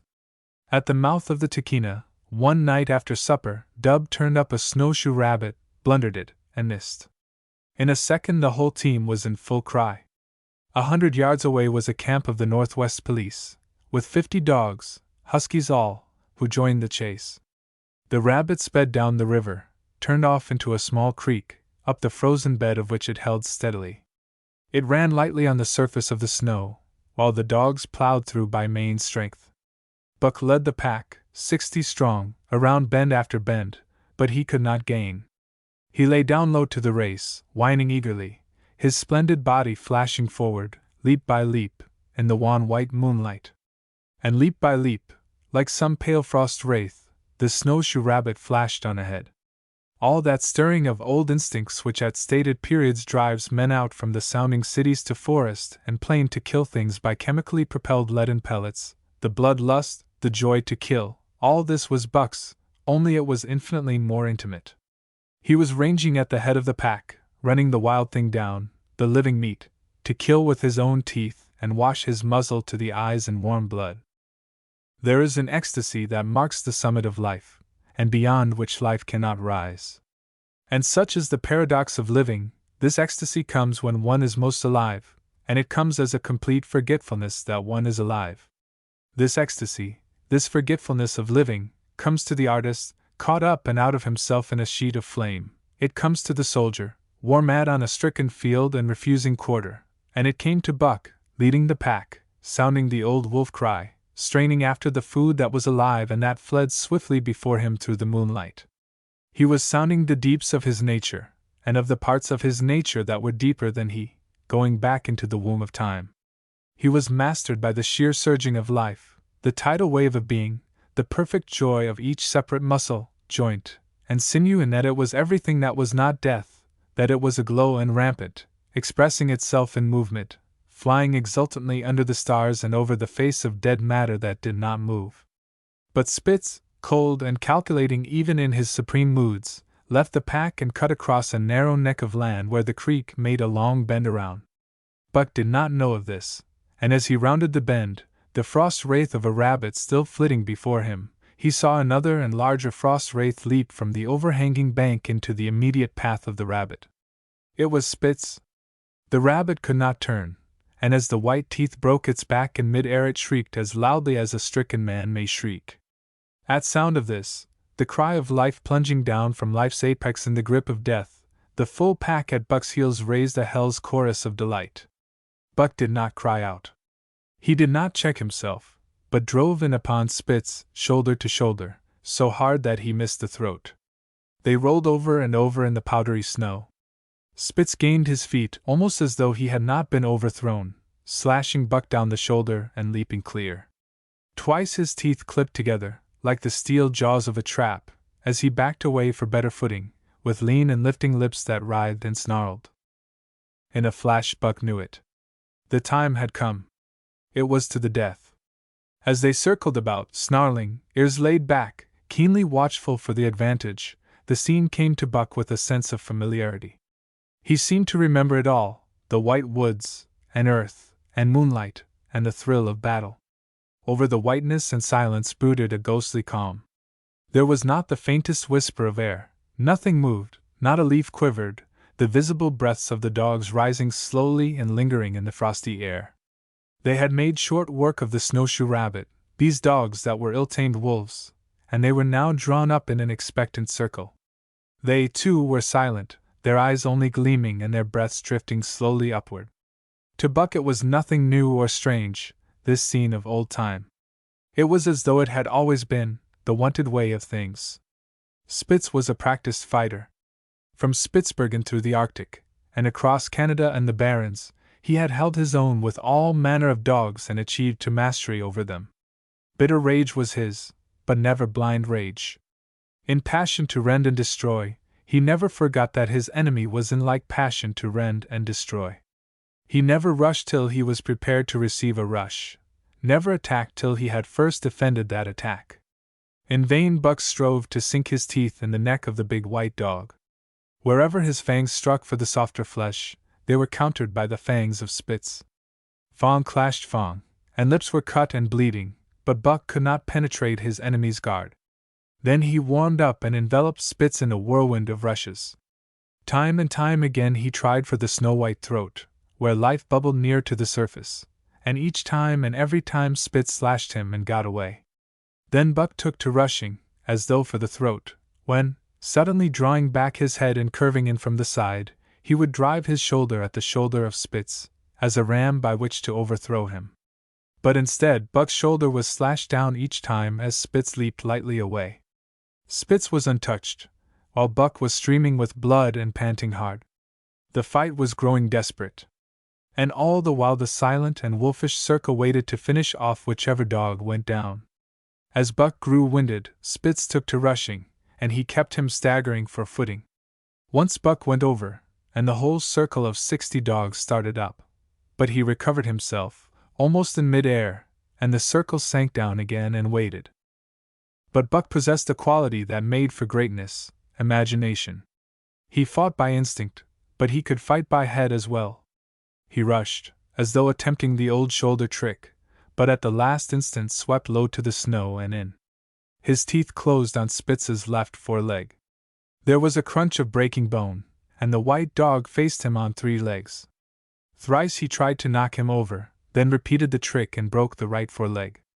Despite the pain and helplessness, Spitz struggled madly to keep up. He saw the silent circle, with gleaming eyes, lolling tongues, and silvery breaths drifting upward, closing in upon him as he had seen similar circles close in upon beaten antagonists in the past. Only this time he was the one who was beaten. There was no hope for him. Buck was inexorable. Mercy was a thing reserved for gentler climes. He maneuvered for the final rush. The circle had tightened till he could feel the breaths of the huskies on his flanks. He could see them, beyond Spitz and to either side, half crouching for the spring, their eyes fixed upon him. A pause seemed to fall. Every animal was motionless as though turned to stone. Only Spitz quivered and bristled as he staggered back and forth, snarling with horrible menace, as though to frighten off impending death. Then Buck sprang in and out, but while he was in, shoulder had at last squarely met shoulder. The dark circle became a dot on the moon-flooded snow as Spitz disappeared from view. Buck stood and looked on, the successful champion, the dominant primordial beast who had made his kill and found it good. Chapter 4. Who has won to mastership? Eh? What I say? I speak true and I say dat Buck 2 devils. This was Francois's speech next morning when he discovered Spitz missing and Buck covered with wounds. He drew him to the fire and by its light pointed them out. Dat Spitz fight like hell, said Perrault, as he surveyed the gaping rips and cuts. And dat Buck fight like 2 hells, was Francois's answer. And now we make good time. No more Spitz, no more trouble, sure. While Perrault packed the camp outfit and loaded the sled, the dog driver proceeded to harness the dogs. Buck trotted up to the place Spitz would have occupied as leader, but Francois, not noticing him, brought Solex to the coveted position. In his judgment, Solex was the best lead dog left. Buck sprang upon Solex in a fury, driving him back and standing in his place. Eh? Eh? Francois cried, slapping his thighs gleefully. Look at dat Buck. Heem killed dat Spitz, heem tink to take de job. Go way, Chook! He cried, but Buck refused to budge. He took Buck by the scruff of the neck, and though the dog growled threateningly, dragged him to one side and replaced Solex. The old dog did not like it, and showed plainly that he was afraid of Buck. Francois was obdurate, but when he turned his back, Buck again displaced Solex, who was not at all unwilling to go. Francois was angry. Now, by gar, I fix you! He cried, coming back with a heavy club in his hand. Buck remembered the man in the red sweater, and retreated slowly, nor did he attempt to charge in when Solex was once more brought forward. But he circled just beyond the range of the club, snarling with bitterness and rage, and while he circled he watched the club so as to dodge it if thrown by Francois, for he was become wise in the way of clubs. The driver went about his work, and he called to Buck when he was ready to put him in his old place in front of Dave. Buck retreated 2 or 3 steps. Francois followed him up, whereupon he again retreated. After some time of this, Francois threw down the club, thinking that Buck feared a thrashing. But Buck was in open revolt. He wanted, not to escape a clubbing, but to have the leadership. It was his by right. He had earned it, and he would not be content with less. Perrault took a hand. Between them they ran him about for the better part of an hour. They threw clubs at him. He dodged. They cursed him, and his fathers and mothers before him, and all his seed to come after him down to the remotest generation, and every hair on his body and drop of blood in his veins, and he answered curse with snarl and kept out of their reach. He did not try to run away, but retreated around and around the camp, advertising plainly that when his desire was met, he would come in and be good. Francois sat down and scratched his head. Perrault looked at his watch and swore. Time was flying, and they should have been on the trail an hour gone. Francois scratched his head again. He shook it and grinned sheepishly at the courier, who shrugged his shoulders in sign that they were beaten. Then Francois went up to where Solex stood and called to Buck. Buck laughed, as dogs laugh, yet kept his distance. Francois unfastened Solex's traces and put him back in his old place. The team stood harnessed to the sled in an unbroken line, ready for the trail. There was no place for Buck save at the front. Once more Francois called, and once more Buck laughed and kept away. Tiro down de club, Perrault commanded. Francois complied, whereupon Buck trotted in, laughing triumphantly, and swung around into position at the head of the team. His traces were fastened, the sled broken out, and with both men running they dashed out onto the river trail. Highly as the dog driver had forevalued Buck, with his 2 devils he found, while the day was yet young, that he had undervalued. At a bound Buck took up the duties of leadership, and where judgment was required, and quick thinking and quick acting, he showed himself the superior even of Spitz, of whom Francois had never seen an equal. But it was in giving the law and making his mates live up to it that Buck excelled. Dave and Solex did not mind the change in leadership. It was none of their business. Their business was to toil, and toil mightily, in the traces so long as that were not interfered with. They did not care what happened. Billy, the good-natured, could lead for all they cared, so long as he kept order. The rest of the team, however, had grown unruly during the last days of Spitz, and their surprise was great now that Buck proceeded to lick them into shape. Pike, who pulled at Buck's heels, and who never put an ounce more of his weight against the breastband than he was compelled to do, was swiftly and repeatedly shaken for loafing, and ere the first day was done he was pulling more than ever before in his life. The first night in camp, Joe, the sour one, was punished roundly, a thing that Spitz had never succeeded in doing. Buck simply smothered him by virtue of superior weight, and cut him up till he ceased snapping and began to whine for mercy. The general tone of the team picked up immediately. It recovered its old-time solidarity, and once more the dogs leaped as one dog, and the traces at the rink rapids 2 native huskies, Teak and Kuna, were added, and the celerity with which Buck broke them in took away Francois's breath. "Never's such a dog as dat Buck!" he cried. "No, never! He'm worth $1,000, by gar! Eh? What you say, Perrault?" And Perrault nodded. He was ahead of the record then, and gaining day by day. The trail was in excellent condition, well packed and hard, and there was no new fallen snow with which to contend. It was not too cold. The temperature dropped to 50 below zero, and remained there the whole trip. The men rode and ran by turn, and the dogs were kept on the jump, with but infrequent stoppages. The 30-mile river was comparatively coated with ice, and they covered in one day going out what had taken them 10 days coming in. In one run they made a 60-mile dash from the foot of Lake Le Barge to the White Horse Rapids. Across Marsh, Tagish, and Bennett, 70 miles of lakes, they flew so fast that the man whose turn it was to run towed behind the sled at the end of a rope. And on the last night of the second week they topped White Pass and dropped down the sea slope with the lights of Skagway and of the shipping at their feet. It was a record run. Each day for 14 days they had averaged 40 miles. For 3 days Perrault and Francois threw chests up and down the main street of Skagway and were deluged with invitations to drink, while the team was the constant center of a worshipful crowd of dog-busters and mushers. Then 3 or 4 Western bad men aspired to clean out the town, were riddled like pepper boxes for their pains, and public interest turned to other idols. Next came official orders. Francois called Buck to him, threw his arms around him, wept over him. And that was the last of Francois and Perrault. Like other men, they passed out of Buck's life for good. A Scotch half-breed took charge of him and his mates, and in company with a dozen other dog teams he started back over the weary trail to Dawson. It was no light running now, nor record time, but heavy toil each day, with a heavy load behind, for this was the mail train, carrying word from the world to the men who sought gold under the shadow of the pole. Buck did not like it, but he bore up well to the work, taking pride in it after the manner of Dave and Sol-leks, and seeing that his mates, whether they prided in it or not, did their fair share.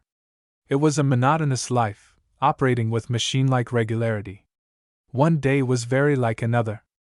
At a certain time each morning the cooks turned out, fires were built, and breakfast was eaten. Then, while some broke camp, others harnessed the dogs, and they were under way an hour or so before the darkness fell which gave warning of dawn. At night, camp was made. Some pitched the flies, others cut firewood and pine boughs for the beds, and still others carried water or ice for the cooks. Also, the dogs were fed. To them, this was the one feature of the day, though it was good to loaf around, after the fish was eaten, for an hour or so with the other dogs, of which there were 50 and odd. There were fierce fighters among them, but 3 battles with the fiercest brought Buck to mastery, so that when he bristled and showed his teeth they got out of his way. Best of all, perhaps, he loved to lie near the fire, hind legs crouched under him, for legs stretched out in front, head raised, and eyes blinking dreamily at the flames. Sometimes he thought of Judge Miller's big house in the sun-kissed Santa Clara Valley, and of the cement swimming tank, and Isabel, the Mexican hairless, and Toots, the Japanese pug, but oftener he remembered the man in the red sweater, the death of Curly, the great fight with Spitz, and the good things he had eaten or would like to eat. He was not homesick. The Sunland was very dim and distant, and such memories had no power over him. Far more potent were the memories of his heredity that gave things he had never seen before a seeming familiarity, the instincts, which were but the memories of his ancestors become habits, which had lapsed in later days, and still later, in him, quickened and become alive again. Sometimes as he crouched there, blinking dreamily at the flames, it seemed that the flames were of another fire, and that as he crouched by this other fire he saw another and different man from the half-breed cook before him. This other man was shorter of leg and longer of arm, with muscles that were stringy and knotty rather than rounded and swelling. The hair of this man was long and matted, and his head slanted back under it from the eyes. He uttered strange sounds, and seemed very much afraid of the darkness, into which he peered continually, clutching in his hand, which hung midway between knee and foot, a stick with a heavy stone made fast to the end. He was all but naked, a ragged and fire-scorched skin hanging part way down his back, but on his body there was much hair. In some places, across the chest and shoulders and down the outside of the arms and thighs, it was matted into almost a thick fur. He did not stand erect, but with trunk inclined forward from the hips, on legs that bent at the knees. About his body there was a peculiar springiness, or resiliency, almost cat-like, and a quick alertness as of one who lived in perpetual fear of things seen and unseen. At other times this hairy man squatted by the fire with head between his legs and slept. On such occasions his elbows were on his knees, his hands clasped above his head as though to shed rain by the hairy arms. And beyond that fire, in the circling darkness, Buck could see many gleaming coals, 2 by 2, always 2 by 2, which he knew to be the eyes of great beasts of prey. And he could hear the crashing of their bodies through the undergrowth, and the noises they made in the night. And dreaming there by the Yukon bank, with lazy eyes blinking at the fire, these sounds and sights of another world would make the hair to rise along his back and stand on end across his shoulders and up his neck, till he whimpered low and suppressedly, or growled softly, and the half-breed cook shouted at him, "Hey, you Buck, wake up!" Whereupon the other world would vanish and the real world come into his eyes, and he would get up and yawn and stretch as though he had been asleep. It was a hard trip, with the mail behind them, and the heavy work wore them down. They were short of weight, and in poor condition when they made Dawson, and should have had a 10 days or a week's rest at least. But in 2 days' time they dropped down the Yukon bank from the barracks, loaded with letters for the outside. The dogs were tired, the drivers grumbling, and to make matters worse, it snowed every day. This meant a soft trail, greater friction on the runners, and heavier pulling for the dogs, yet the drivers were fair through it all, and did their best for the animals. Each night the dogs were attended to first. They ate before the drivers ate, and no man sought his sleeping robe till he had seen to the feet of the dogs he drove. Still, their strength went down. Since the beginning of the winter they had traveled 1,800 miles, dragging sleds the whole weary distance, and 1,800 miles will tell upon life of the toughest. Buck stood it, keeping his mates up to their work and maintaining discipline, though he, too, was very tired. Billy cried and whimpered regularly in his sleep each night. Joe was sourer than ever, and Sol-leks was unapproachable, blind side or other side. But it was Dave who suffered most of all. Something had gone wrong with him. He became more morose and irritable, and when camp was pitched at once made his nest, where his driver fed him. Once out of the harness and down, he did not get on his feet again till harness-up time in the morning. Sometimes, in the traces, when jerked by a sudden stoppage of the sled, or by straining to start it, he would cry out with pain. The driver examined him, but could find nothing. All the drivers became interested in his case. They talked it over at mealtime, and over their last pipes before going to bed, and one night they held a consultation. He was brought from his nest to the fire, and was pressed and prodded till he cried out many times. Something was wrong inside, but they could locate no broken bones, could not make it out.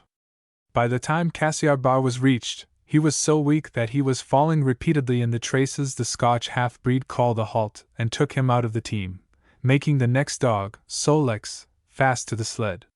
His intention was to rest Dave, letting him run free behind the sled. Sick as he was, Dave resented being taken out, grunting and growling while the traces were unfastened, and whimpering broken-heartedly when he saw Sol-leks in the position he had held and served so long.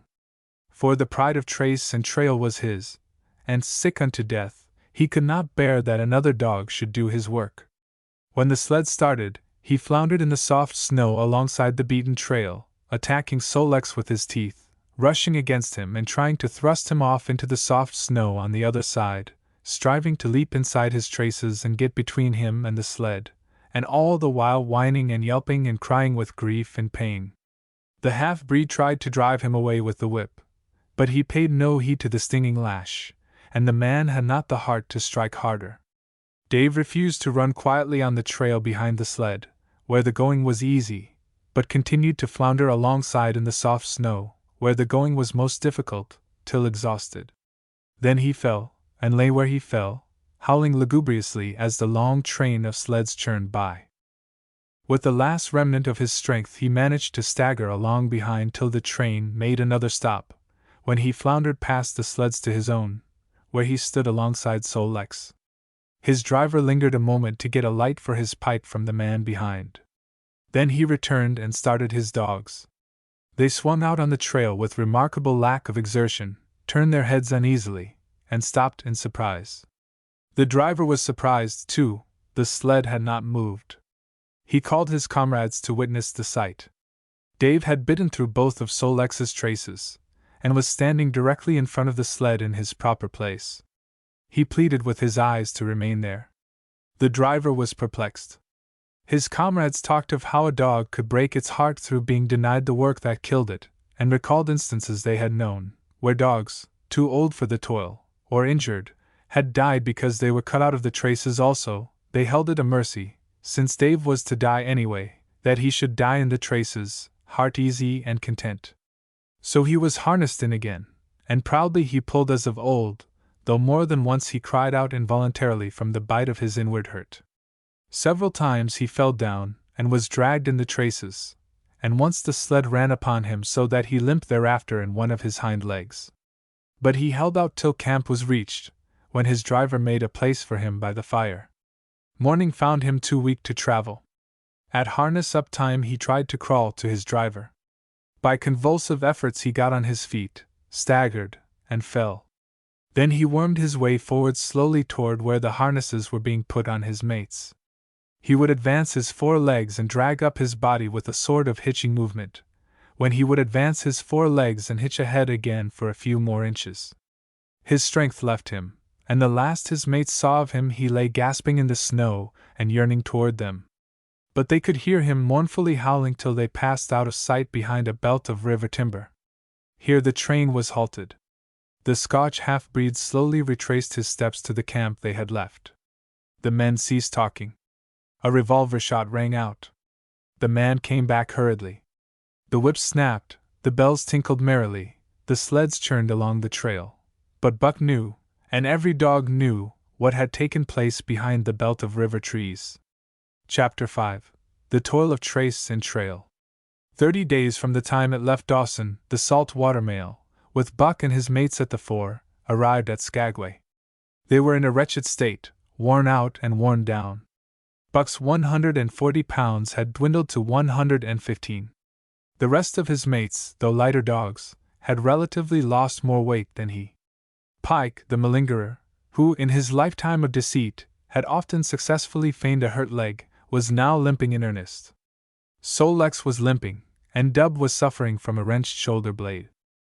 They were all terribly footsore. No spring or rebound was left in them. Their feet fell heavily on the trail, jarring their bodies and doubling the fatigue of a day's travel. There was nothing the matter with them except that they were dead tired. It was not the dead tiredness that comes through brief and excessive effort, from which recovery is a matter of hours, but it was the dead tiredness that comes through the slow and prolonged strength drainage of months of toil. There was no power of recuperation left, no reserve strength to call upon. It had been all used, the last least bit of it. Every muscle, every fiber, every cell was tired, dead tired. And there was reason for it. In less than 5 months they had traveled 2,500 miles, during the last 1,800 of which they had had but 5 days' rest. When they arrived at Skagway they were apparently on their last legs. They could barely keep the traces taut, and on the downgrades just managed to keep out of the way of the sled. "Mush on, per sore feets," the driver encouraged them as they tottered down the main street of Skagway. "Dis is de loss. Den we get one long res." "Eh?" "For sure. One bully long res." The drivers confidently expected a long stopover. Themselves, they had covered 1,200 miles with 2 days' rest, and in the nature of reason and common justice they deserved an interval of loafing. But so many were the men who had rushed into the Klondike, and so many were the sweethearts, wives, and kin that had not rushed in, that the congested mail was taking on alpine proportions. Also, there were official orders. Fresh batches of Hudson Bay dogs were to take the places of those worthless for the trail. The worthless ones were to be got rid of, and since dogs count for little against dollars, they were to be sold. 3 days passed, by which time Buck and his mates found how really tired and weak they were. Then, on the morning of the 4th day, 2 men from the States came along and bought them, harness and all, for a song. The men addressed each other as Hal and Charles. Charles was a middle-aged, lightish-colored man, with weak and watery eyes and a mustache that twisted fiercely and vigorously up, giving the lie to the limply drooping lip it concealed. Hal was a youngster of 19 or 20, with a big Colt's revolver and a hunting knife strapped about him on a belt that fairly bristled with cartridges. This belt was the most salient thing about him. It advertised his callowness, a callowness sheer and unutterable. Both men were manifestly out of place, and why such as they should adventure the North is part of the mystery of things that passes understanding. Buck heard the chaffering, saw the money pass between the man and the government agent, and knew that the Scotch half-breed and the mail train drivers were passing out of his life on the heels of Perrault and Francois and the others who had gone before. When driven with his mates to the new owner's camp, Buck saw a slipshod and slovenly affair, tent half-stretched, dishes unwashed, everything in disorder. Also, he saw a woman. Mercedes, the men called her. She was Charles's wife and Hal's sister, a nice family party. Buck watched them apprehensively as they proceeded to take down the tent and load the sled. There was a great deal of effort about their manner, but no businesslike method. The tent was rolled into an awkward bundle 3 times as large as it should have been. The tin dishes were packed away unwashed. Mercedes continually fluttered in the way of her men and kept up an unbroken chattering of remonstrance and advice. When they put a clothes sack on the front of the sled, she suggested it should go on the back, and when they had put it on the back, and covered it over with a couple of other bundles, she discovered overlooked articles which could abide nowhere else but in that very sack, and they unloaded again. 3 men from a neighboring tent came out and looked on, grinning and winking at one another. "You've got a right smart load as it is," said one of them. "And it's not me should tell you your business, but I wouldn't tote that tent along if I was you." "Undreamed of!" cried Mercedes, throwing up her hands in dainty dismay. "However in the world could I manage without a tent? It's springtime, and you won't get any more cold weather," the man replied. She shook her head decidedly, and Charles and Hal put the last odds and ends on top the mountainous load. "Think it'll ride?" one of the men asked. "Why shouldn't it?" Charles demanded rather shortly. "Oh, that's all right, the man hastened meekly to say. "I was just wonderin', that is all. It seemed a mite top heavy." Charles turned his back and drew the lashings down as well as he could, which was not in the least well. "And of course the dogs can hike along all day with that contraption behind them," affirmed a second of the men. "Certainly," said Hal, with freezing politeness, taking hold of the gee-pole with one hand and swinging his whip from the other. "Mush!" he shouted. "Mush on there!" The dogs sprang against the breastbands, strained hard for a few moments, then relaxed. They were unable to move the sled. "The lazy brutes, I'll show them!" he cried, preparing to lash out at them with the whip. But Mercedes interfered, crying, "Oh, Hal, you mustn't!" as she caught hold of the whip and wrenched it from him. "The poor dears! Now you must promise you won't be harsh with them for the rest of the trip, or I won't go a step." "Precious lot you know about dogs," her brother sneered. "And I wish you'd leave me alone. They're lazy, I tell you, and you've got to whip them to get anything out of them. That's their way. You ask anyone. Ask one of those men." Mercedes looked at them imploringly, untold repugnance at sight of pain written in her pretty face. "They're weak as water, if you want to know," came the reply from one of the men. "Plumb tuckered out, that's what's the matter. They need a rest." "Rest be blanked," said Hal, with his beardless lips, and Mercedes said, "Oh," in pain and sorrow at the oath. But she was a clannish creature, and rushed at once to the defense of her brother. "Never mind that man," she said pointedly. "You're driving our dogs, and you do what you think best with them. Again Hal's whip fell upon the dogs. They threw themselves against the breastbands, dug their feet into the packed snow, got down low to it, and put forth all their strength. The sled held as though it were an anchor. After 2 efforts, they stood still, panting. The whip was whistling savagely, when once more Mercedes interfered. She dropped on her knees before Buck, with tears in her eyes, and put her arms around his neck. "You poor, poor dears," she cried sympathetically. "Why don't you pull hard? Then you wouldn't be whipped." Buck did not like her, but he was feeling too miserable to resist her, taking it as part of the day's miserable work. One of the onlookers, who had been clenching his teeth to suppress hot speech, now spoke up. "It's not that I care a whoop what becomes of you, but for the dogs' sakes I just want to tell you, you can help them a mighty lot by breaking out that sled. The runners are froze fast. Throw your weight against the G-pole, right and left, and break it out." A 3rd time the attempt was made, but this time, following the advice, Hal broke out the runners which had been frozen to the snow. The overloaded and unwieldy sled forged ahead, Buck and his mates struggling frantically under the rain of blows. 100 yards ahead the path turned and sloped steeply into the main street. It would have required an experienced man to keep the top-heavy sled upright, and Hal was not such a man. As they swung on the turn the sled went over, spilling half its load through the loose lashings. The dogs never stopped. The lightened sled bounded on its side behind them. They were angry because of the ill treatment they had received, and the unjust load. Buck was raging. He broke into a run, the team following his lead. Hal cried, "Whoa! Whoa!" but they gave no heed. He tripped and was pulled off his feet.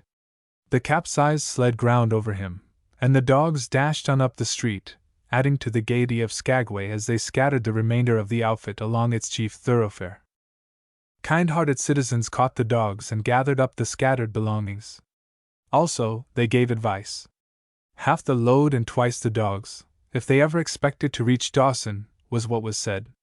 Hal and his sister and brother-in-law listened unwillingly, pitched tent, and overhauled the outfit. Canned goods were turned out that made men laugh, for canned goods on the long trail is a thing to dream about. "Blankets for a hotel," quoth one of the men who laughed and helped. "Half as many is too much, get rid of them. Throw away that tent, and all those dishes, who's going to wash them, anyway? Good Lord, do you think you're traveling on a Pullman?" And so it went, the inexorable elimination of the superfluous. Mercedes cried when her clothes bags were dumped on the ground and article after article was thrown out. She cried in general, and she cried in particular over each discarded thing. She clasped hands about knees, rocking back and forth broken-heartedly. She averred she would not go an inch, not for a dozen Charleses. She appealed to everybody and to everything, finally wiping her eyes and proceeding to cast out even articles of apparel that were imperative necessaries. And in her zeal, when she had finished with her own, she attacked the belongings of her men and went through them like a tornado. This accomplished, the outfit, though cut in half, was still a formidable bulk. Charles and Hal went out in the evening and bought 6 outside dogs. These, added to the 6 of the original team, and Teek and Kuna, the huskies obtained at the Rink Rapids on the record trip, brought the team up to 14. But the outside dogs, though practically broken in since their landing, did not amount to much. 3 were short-haired pointers, 1 was a Newfoundland, and the other 2 were mongrels of indeterminate breed. They did not seem to know anything, these newcomers. Buck and his comrades looked upon them with disgust, and though he speedily taught them their places and what not to do, he could not teach them what to do. They did not take kindly to trace and trail. With the exception of the 2 mongrels, they were bewildered and spirit-broken by the strange savage environment in which they found themselves and by the ill treatment they had received. The 2 mongrels were without spirit at all, bones were the only things breakable about them. With the newcomers hopeless and forlorn, and the old team worn out by 2,500 miles of continuous trail, the outlook was anything but bright. The 2 men, however, were quite cheerful. And they were proud, too. They were doing the thing in style, with 14 dogs. They had seen other sleds depart over the pass for Dawson, or come in from Dawson, but never had they seen a sled with so many as 14 dogs. In the nature of Arctic travel, there was a reason why 14 dogs should not drag one sled, and that was that one sled could not carry the food for 14 dogs. But Charles and Hal did not know this. They had worked the trip out with a pencil: so much to a dog, so many dogs, so many days. QD Mercedes looked over their shoulders and nodded comprehensively. It was all so very simple. Late next morning, Buck led the long team up the street. There was nothing lively about it, no snap or go in him and his fellows. They were starting dead weary. 4 times he had covered the distance between Salt Water and Dawson, and the knowledge that, jaded and tired, he was facing the same trail once more, made him bitter. His heart was not in the work, nor was the heart of any dog. The outsides were timid and frightened, the insides without confidence in their masters. Buck felt vaguely that there was no depending upon these 2 men and the woman. They did not know how to do anything, and as the days went by it became apparent that they could not learn. They were slack in all things, without order or discipline. It took them half the night to pitch a slovenly camp, and half the morning to break that camp and get the sled loaded in fashion so slovenly that for the rest of the day they were occupied in stopping and rearranging the load. Some days they did not make 10 miles. On other days they were unable to get started at all. And on no day did they succeed in making more than half the distance used by the men as a basis in their dog food computation. It was inevitable that they should go short on dog food. But they hastened it by overfeeding, bringing the day nearer when underfeeding would commence. The outside dogs, whose digestions had not been trained by chronic famine to make the most of little, had voracious appetites. And when, in addition to this, the worn-out huskies pulled weakly, Hal decided that the orthodox ration was too small. He doubled it. And to cap it all, when Mercedes, with tears in her pretty eyes and a quaver in her throat, could not cajole him into giving the dogs still more, she stole from the fish sacks and fed them slyly. But it was not food that Buck and the huskies needed, but rest. And though they were making poor time, the heavy load they dragged sapped their strength severely. Then came the underfeeding. Hal awoke one day to the fact that his dog food was half gone and the distance only quarter covered. Further, that for love or money no additional dog food was to be obtained. So he cut down even the orthodox ration and tried to increase the day's travel. His sister and brother-in-law seconded him, but they were frustrated by their heavy outfit and their own incompetence. It was a simple matter to give the dogs less food, but it was impossible to make the dogs travel faster, while their own inability to get underway earlier in the morning prevented them from traveling longer hours.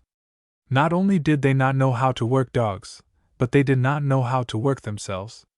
The first to go was Dub. Poor blundering thief that he was, always getting caught and punished, he had nonetheless been a faithful worker. His wrenched shoulder blade, untreated and unrest, went from bad to worse, till finally Hal shot him with the big Colt's revolver.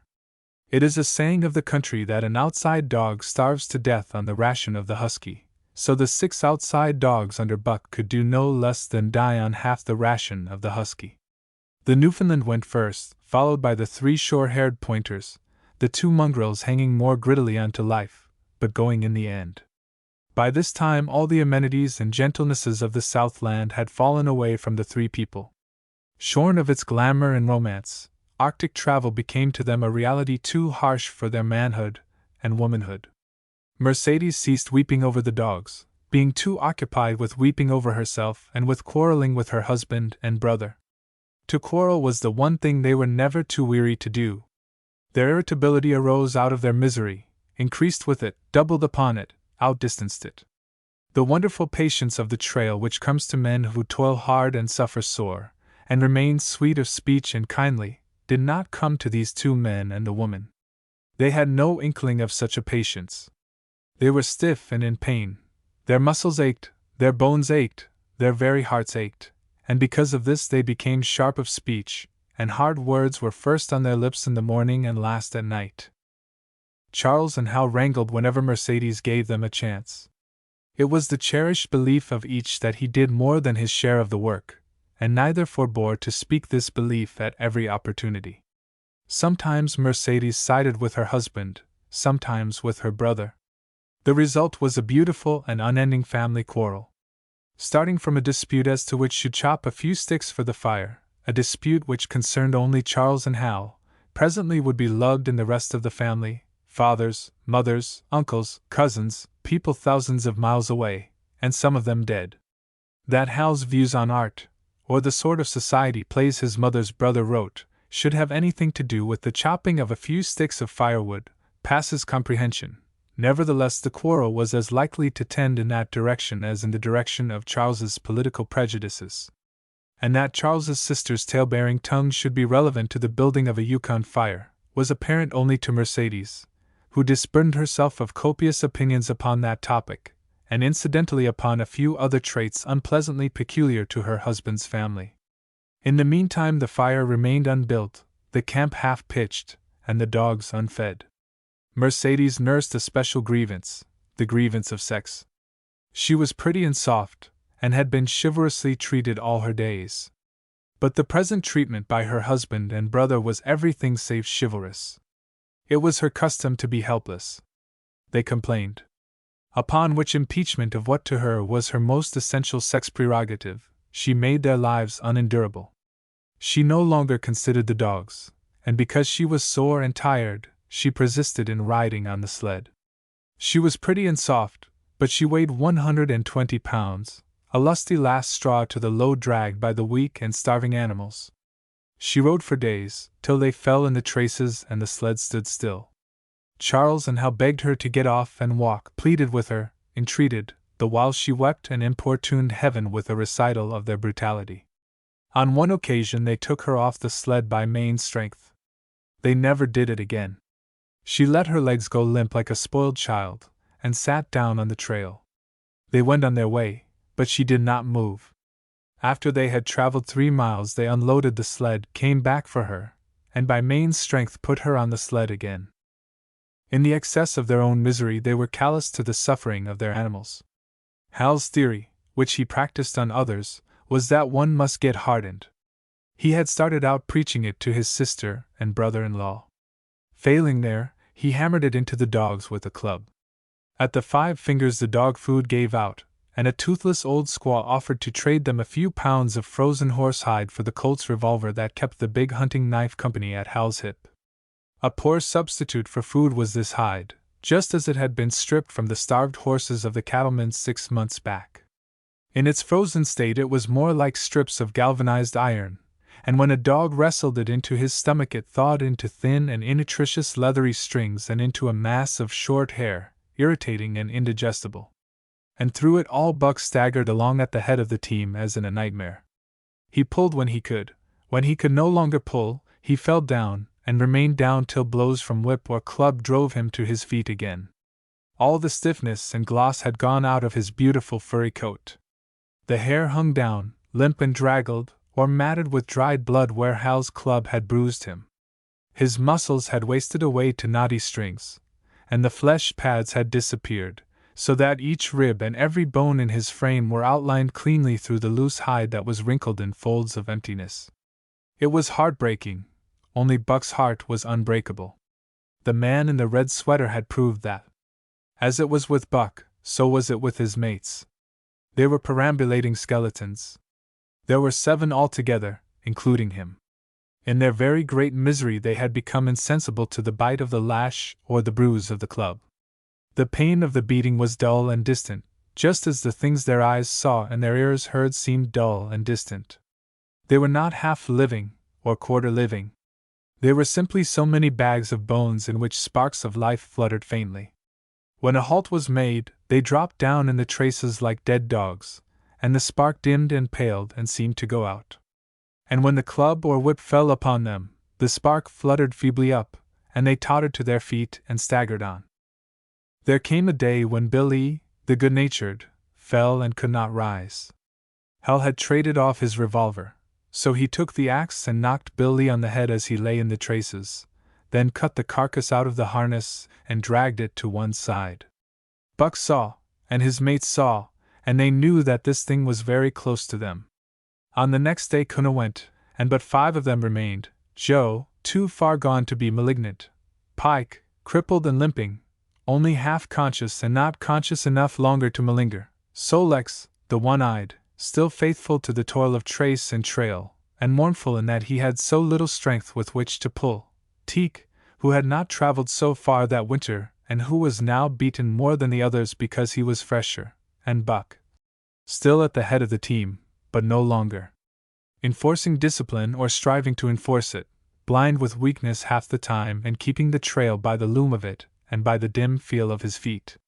It was beautiful spring weather, but neither dogs nor humans were aware of it. Each day the sun rose earlier and set later. It was dawn by 3 in the morning, and twilight lingered till 9 at night. The whole long day was a blaze of sunshine. The ghostly winter silence had given way to the great spring murmur of awakening life. This murmur arose from all the land, fraught with the joy of living. It came from the things that lived and moved again, things which had been as dead and which had not moved during the long months of frost. The sap was rising in the pines. The willows and aspens were bursting out in young buds. Shrubs and vines were putting on fresh garbs of green. Crickets sang in the nights, and in the days all manner of creeping, crawling things rustled forth into the sun. Partridges and woodpeckers were booming and knocking in the forest. Squirrels were chattering, birds singing, and overhead honked the wildfowl driving up from the south in cunning wedges that split the air.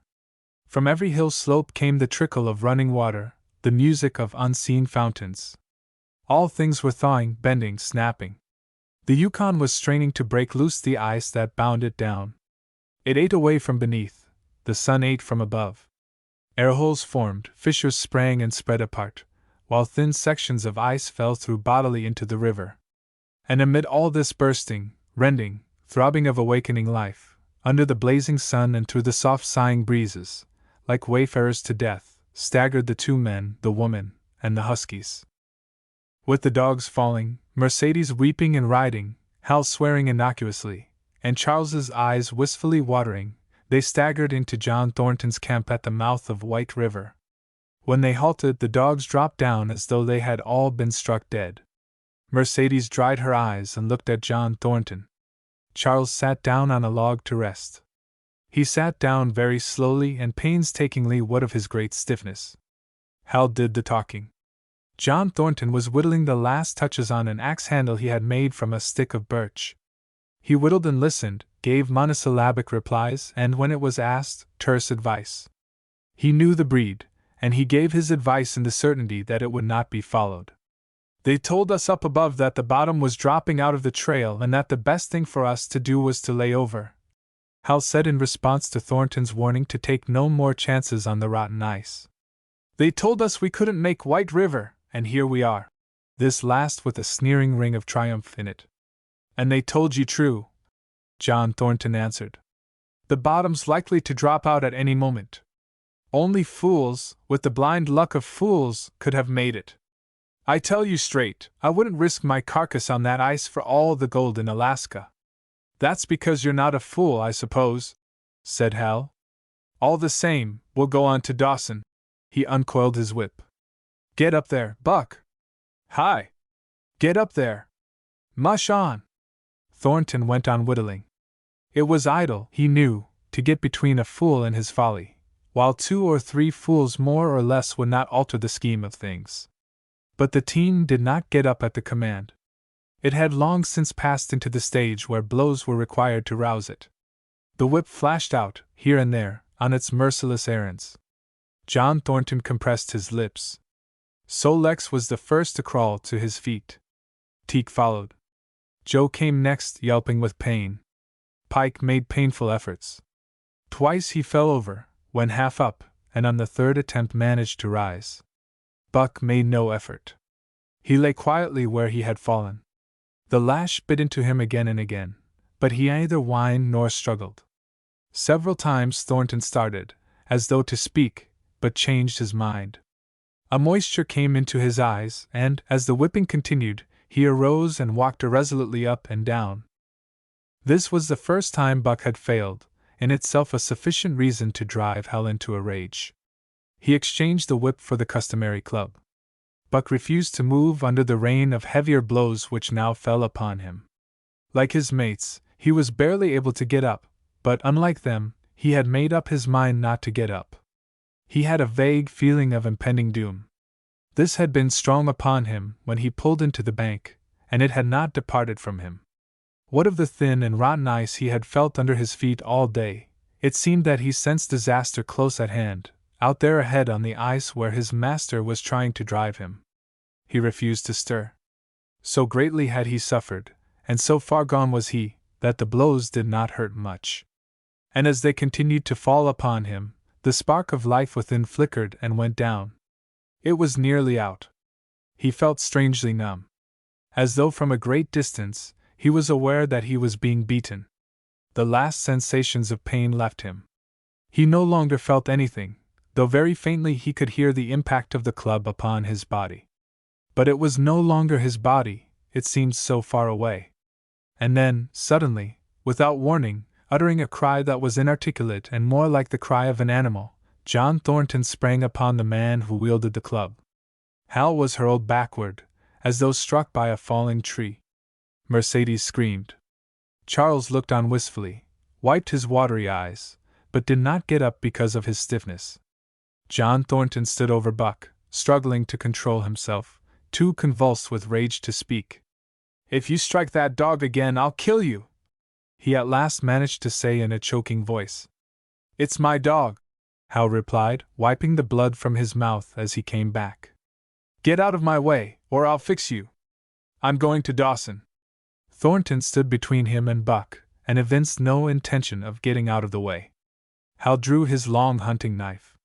Mercedes screamed, cried, laughed, and manifested the chaotic abandonment of hysteria. Thornton rapped Hal's knuckles with the axe handle, knocking the knife to the ground. He rapped his knuckles again as he tried to pick it up. Then he stooped, picked it up himself, and with 2 strokes cut Buck's traces. Hal had no fight left in him. Besides, his hands were full with his sister, or his arms, rather, while Buck was too near dead to be of further use in hauling the sled. A few minutes later they pulled out from the bank and down the river. Buck heard them go and raised his head to see. Pike was leading, Sol-Lex was at the wheel, and between were Joe and Teak. They were limping and staggering. Mercedes was riding the loaded sled. Hal guided at the gee-pole, and Charles stumbled along in the rear.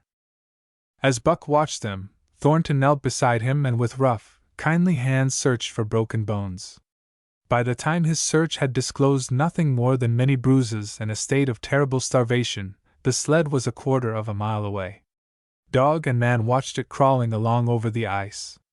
Suddenly they saw its back end drop down, as into a rut, and the gee-pole, with Hal clinging to it, jerk into the air. Mercedes's scream came to their ears. They saw Charles turn and make one step to run back, and then a whole section of ice give way and dogs and humans disappear. A yawning hole was all that was to be seen. The bottom had dropped out of the trail. John Thornton and Buck looked at each other. "You poor devil," said John Thornton, and Buck licked his hand. Chapter 6. For the Love of a Man.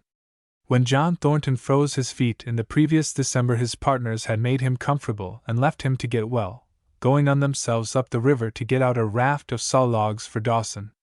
He was still limping slightly at the time he rescued Buck, but with the continued warm weather even the slight limp left him.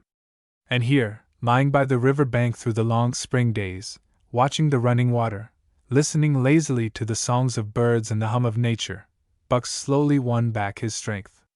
A rest comes very good after one has traveled 3,000 miles, and it must be confessed that Buck waxed lazy as his wounds healed, his muscles swelled out, and the flesh came back to cover his bones. For that matter, they were all loafing, Buck, John Thornton, and Skeet and Nig, waiting for the raft to come that was to carry them down to Dawson. Skeet was a little Irish setter who early made friends with Buck, who, in a dying condition, was unable to resent her first advances. She had the doctor trait which some dogs possess, and as a mother cat washes her kittens, so she washed and cleansed Buck's wounds. Regularly, each morning after he had finished his breakfast, she performed her self-appointed task, till he came to look for her ministrations as much as he did for Thornton's. Nig, equally friendly, though less demonstrative, was a huge black dog, half bloodhound and half deerhound, with eyes that laughed and a boundless good nature. To Buck's surprise, these dogs manifested no jealousy toward him. They seemed to share the kindliness and largeness of John Thornton. As Buck grew stronger, they enticed him into all sorts of ridiculous games, in which Thornton himself could not forbear to join, and in this fashion Buck romped through his convalescence and into a new existence. Love, genuine passionate love, was his for the first time. This he had never experienced at Judge Miller's down in the sun-kissed Santa Clara Valley. With the judge's sons, hunting and tramping, it had been a working partnership. With the judge's grandsons, a sort of pompous guardianship, and with the judge himself, a stately and dignified friendship. But love that was feverish and burning, that was adoration, that was madness, it had taken John Thornton to arouse. This man had saved his life, which was something, but further, he was the ideal master. Other men saw to the welfare of their dogs from a sense of duty and business expediency. He saw to the welfare of his as if they were his own children, because he could not help it. And he saw further. He never forgot a kindly greeting or a cheering word, and to sit down for a long talk with them, gas, he called it, was as much his delight as theirs. He had a way of taking Buck's head roughly between his hands, and resting his own head upon Buck's, of shaking him back and forth, the while calling him ill names that to Buck were love names. Buck knew no greater joy than that rough embrace and the sound of murmured oaths, and at each jerk back and forth it seemed that his heart would be shaken out of his body, so great was its ecstasy. And when, released, he sprang to his feet, his mouth laughing, his eyes eloquent, his throat vibrant with unuttered sound, and in that fashion remained without movement, John Thornton would reverently exclaim, "God! You can all but speak!" Buck had a trick of love expression that was akin to hurt. He would often seize Thornton's hand in his mouth, and close so fiercely that the flesh bore the impress of his teeth for some time afterward. And as Buck understood the oaths to be love words, so the man understood this feigned bite for a caress. For the most part, however, Buck's love was expressed in adoration. While he went wild with happiness when Thornton touched him or spoke to him, he did not seek these tokens. Unlike Skeet, who was wont to shove her nose under Thornton's hand and nudge till petted, or Nig, who would stalk up and rest his great head on Thornton's knee, Buck was content to adore at a distance. He would lie by the hour, eager, alert, at Thornton's feet, looking up into his face, dwelling upon it, studying it, following with keenest interest each fleeting expression, every movement or change of feature. Or, as chance might have it, he would lie farther away, to the side or rear, watching the outlines of the man and the occasional movements of his body. And often, such was the communion in which they lived, the strength of Buck's gaze would draw John Thornton's head around, and he would return the gaze, without speech, his heart shining out of his eyes as Buck's heart shone out. For a long time after his rescue, Buck did not like Thornton to get out of his sight. From the moment he left the tent to when he entered it again, Buck would follow at his heels. His transient masters since he had come into the Northland had bred in him a fear that no master could be permanent. He was afraid that Thornton would pass out of his life as Perrault and Francois and the Scotch half-breed had passed out. Even in the night, in his dreams, he was haunted by this fear. At such times he would shake off sleep and creep through the chill to the flap of the tent, where he would stand and listen to the sound of his master's breathing. But in spite of this great love he bore John Thornton, which seemed to bespeak the soft civilizing influence, the strain of the primitive, which the Northland had aroused in him, remained alive and active. Faithfulness and devotion, things born of fire and roof, were his, yet he retained his wildness and wheeliness. He was a thing of the wild, come in from the wild to sit by John Thornton's fire, rather than a dog of the soft Southland stamped with the marks of generations of civilization. Because of his very great love, he could not steal from this man, but from any other man, in any other camp, he did not hesitate an instant, while the cunning with which he stole enabled him to escape detection. His face and body were scored by the teeth of many dogs, and he fought as fiercely as ever and more shrewdly. Skeet and Nig were too good-natured for quarreling, besides, they belonged to John Thornton. But the strange dog, no matter what the breed or valor, swiftly acknowledged Buck's supremacy or found himself struggling for life with a terrible antagonist. and Buck was merciless. He had learned well the law of club and fong, and he never forewent an advantage or drew back from a foe he had started on the way to death. He had lessoned from Spitz, and from the chief fighting dogs of the police and mail, and knew there was no middle course.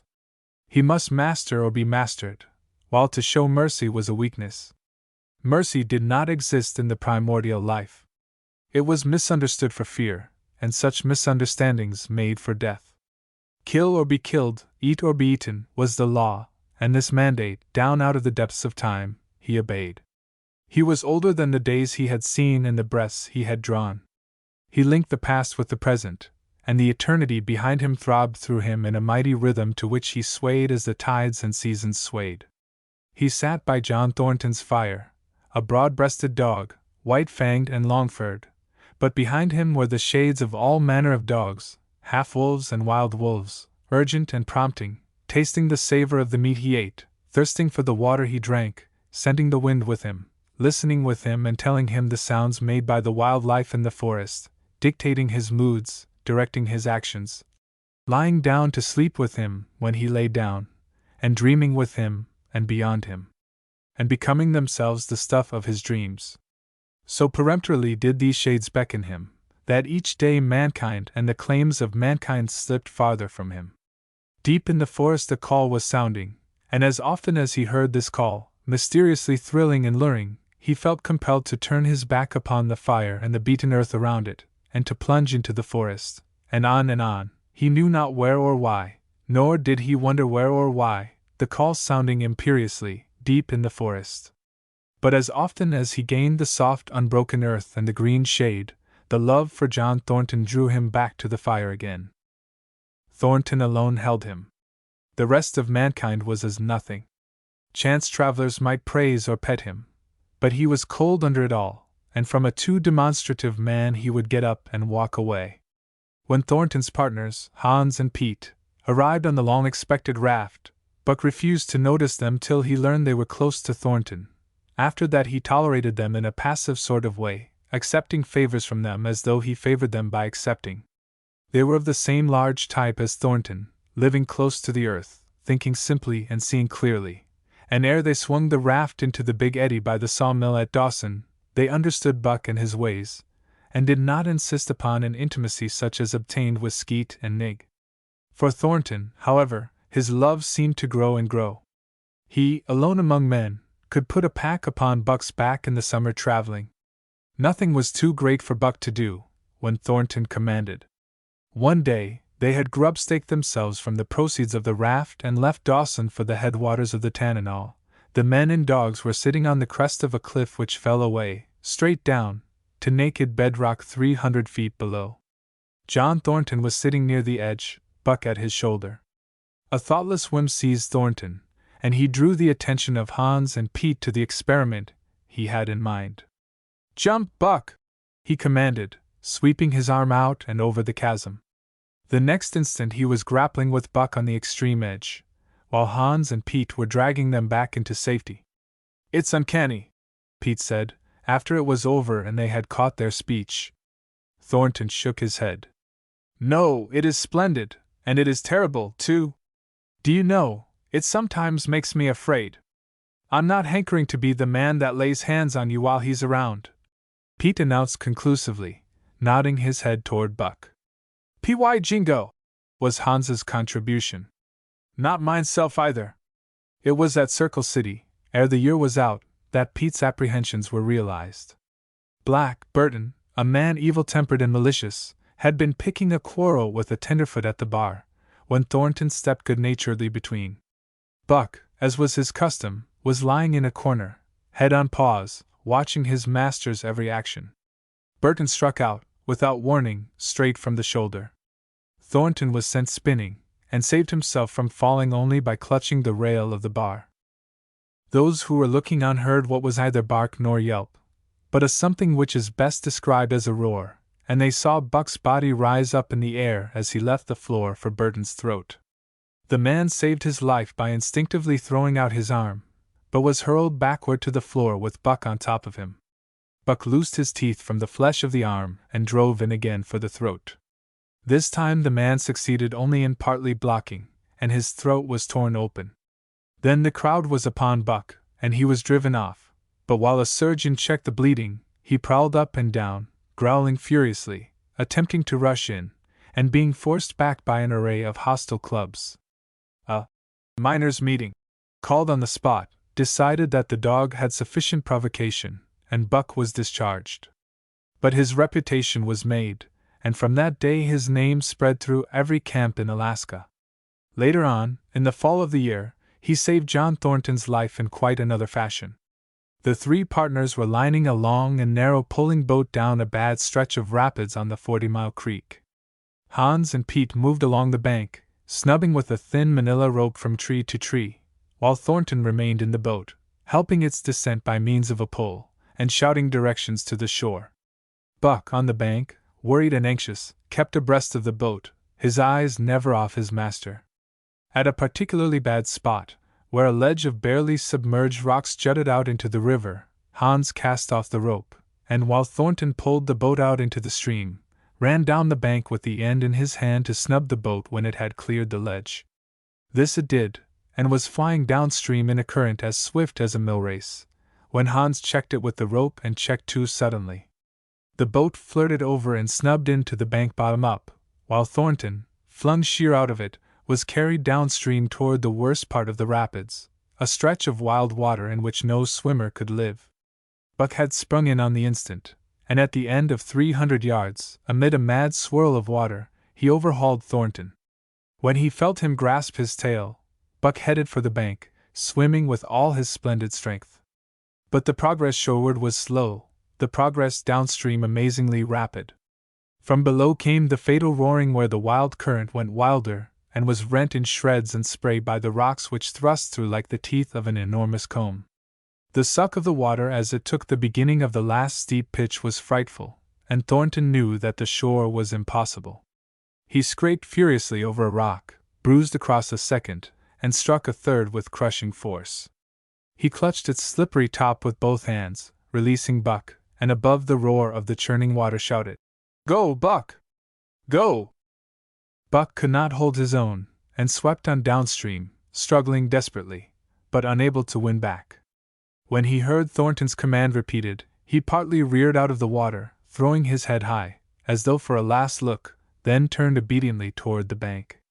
He swam powerfully, and was dragged ashore by Pete and Hans at the very point where swimming ceased to be possible and destruction began. They knew that the time a man could cling to a slippery rock in the face of that driving current was a matter of minutes, and they ran as fast as they could up the bank to a point far above where Thornton was hanging on. They attached the line with which they had been snubbing the boat to Buck's neck and shoulders, being careful that it should neither strangle him nor impede his swimming, and launched him into the stream. He struck out boldly, but not straight enough into the stream. He discovered the mistake too late, when Thornton was abreast of him and a bare half-dozen strokes away while he was being carried helplessly past. Hans promptly snubbed with the rope, as though Buck were a boat. The rope thus tightening on him in the sweep of the current, he was jerked under the surface, and under the surface he remained till his body struck against the bank and he was hauled out. He was half drowned, and Hans and Pete threw themselves upon him, pounding the breath into him and the water out of him. He staggered to his feet and fell down. The faint sound of Thornton's voice came to them, and though they could not make out the words of it, they knew that he was in his extremity. His master's voice acted on Buck like an electric shock. He sprang to his feet and ran up the bank ahead of the men to the point of his previous departure. Again the rope was attached, and he was launched, and again he struck out, but this time straight into the stream. He had miscalculated once, but he would not be guilty of it a second time. Hans paid out the rope, permitting no slack, while Pete kept it clear of coils. Buck held on till he was on a line straight above Thornton, then he turned, and with the speed of an express train headed down upon him. Thornton saw him coming, and, as Buck struck him like a battering ram, with the whole force of the current behind him, he reached up and closed with both arms around the shaggy neck. Hans snubbed the rope around the tree, and Buck and Thornton were jerked under the water. Strangling, suffocating, sometimes one uppermost and sometimes the other, dragging over the jagged bottom, Smashing against rocks and snags, they veered into the bank. Thornton came to, belly downward and being violently propelled back and forth across a drift logged by Hans and Pete. His first glance was for Buck, over whose limp and apparently lifeless body Nig was setting up a howl, while Skeet was licking the wet face and closed eyes. Thornton was himself bruised and battered, and he went carefully over Buck's body, when he had been brought around, finding 3 broken ribs. "That settles it," he announced. "We camp right here." And camp they did, till Buck's ribs knitted and he was able to travel. That winter, at Dawson, Buck performed another exploit, not so heroic, perhaps, but one that put his name many notches higher on the totem pole of Alaskan fame. This exploit was particularly gratifying to the 3 men, for they stood in need of the outfit which it furnished, and were enabled to make a long-desired trip into the Virgin East, where miners had not yet appeared. It was brought about by a conversation in the Eldorado saloon, in which men waxed boastful of their favorite dogs. Buck, because of his record, was the target for these men, and Thornton was driven stoutly to defend him. At the end of half an hour, one man stated that his dog could start a sled with 500 pounds and walk off with it. A second bragged 600 for his dog, and a third, 700. "Pooh! Pooh!" said John Thornton. "Buck can start 1,000 pounds. And break it out. And walk off with it for 100 yards? Demanded Mathewson, a bonanza king, he of the 700 vaunt. "And break it out, and walk off with it for 100 yards. John Thornton said coolly. "Well," Mathewson said, slowly and deliberately, so that all could hear, "I've got $1,000 that says he can't. And there it is." So saying, he slammed a sack of gold dust of the size of a bologna sausage down upon the bar. Nobody spoke. Thornton's bluff, if bluff it was, had been called. He could feel a flush of warm blood creeping up his face. His tongue had tricked him. He did not know whether Buck could start 1,000 pounds. Half a ton! The enormousness of it appalled him. He had great faith in Buck's strength and had often thought him capable of starting such a load, but never, as now, had he faced the possibility of it, the eyes of a dozen men fixed upon him, silent and waiting. Further, he had no $1,000, nor had Hans or Pete. "I've got a sled standing outside now, with 20 50-pound sacks of flour on it," Mathewson went on with brutal directness. "So don't let that hinder you." Thornton did not reply. He did not know what to say. He glanced from face to face in the absent way of a man who has lost the power of thought, and is seeking somewhere to find the thing that will start it going again. The face of Jim O'Brien, a Mastodon king and old-time comrade, caught his eyes. It was as acute to him, seeming to rouse him to do what he would never have dreamed of doing. "Can you lend me 1,000?" he asked, almost in a whisper. "Sure," answered O'Brien, thumping down a plethoric sack by the side of Mathewson's. "Though it's little faith I'm having, John, that the beast can do the trick." The Eldorado emptied its occupants into the street to see the test. The tables were deserted, and the dealers and gamekeepers came forth to see the outcome of the wager and to lay odds. Several hundred men, furred and mittened, banked around the sled within easy distance. Mathewson's sled, loaded with 1,000 pounds of flour, had been standing for a couple of hours, and in the intense cold, it was 60 below zero, the runners had frozen fast to the hard-packed snow. Men offered odds of 2 to 1 that Buck could not budge the sled. A quibble arose concerning the phrase, "break out." O'Brien contended it was Thornton's privilege to knock the runners loose, leaving Buck to break it out from a dead standstill. Mathewson insisted that the phrase included breaking the runners from the frozen grip of the snow. A majority of the men who had witnessed the making of the bet decided in his favor, whereat the odds went up to 3 to 1 against Buck. There were no takers. Not a man believed him capable of the feat. Thornton had been hurried into the wager, heavy with doubt, and now that he looked at the sled itself, the concrete fact, with the regular team of 10 dogs curled up in the snow before it, the more impossible the task appeared. Mathewson waxed jubilant. 3 to 1, he proclaimed. "I'll lay you another 1,000 at that figure, Thornton. What do ye say?" Thornton's doubt was strong in his face, but his fighting spirit was aroused, the fighting spirit that soars above odds, fails to recognize the impossible, and is deaf to all save the clamor for battle. He called Hans and Pete to him. Their sacks were slim, and with his own the three partners could rake together only $200. In the ebb of their fortunes, this sum was their total capital, yet they laid it unhesitatingly against Matthewson's 600. The team of 10 dogs was unhitched, and Buck, with his own harness, was put into the sled. He had caught the contagion of the excitement, and he felt that in some way he must do a great thing for John Thornton. Murmurs of admiration at his splendid appearance went up. He was in perfect condition, without an ounce of superfluous flesh, and the 150 pounds that he weighed were so many pounds of grit and virility. His furry coat shone with the sheen of silk.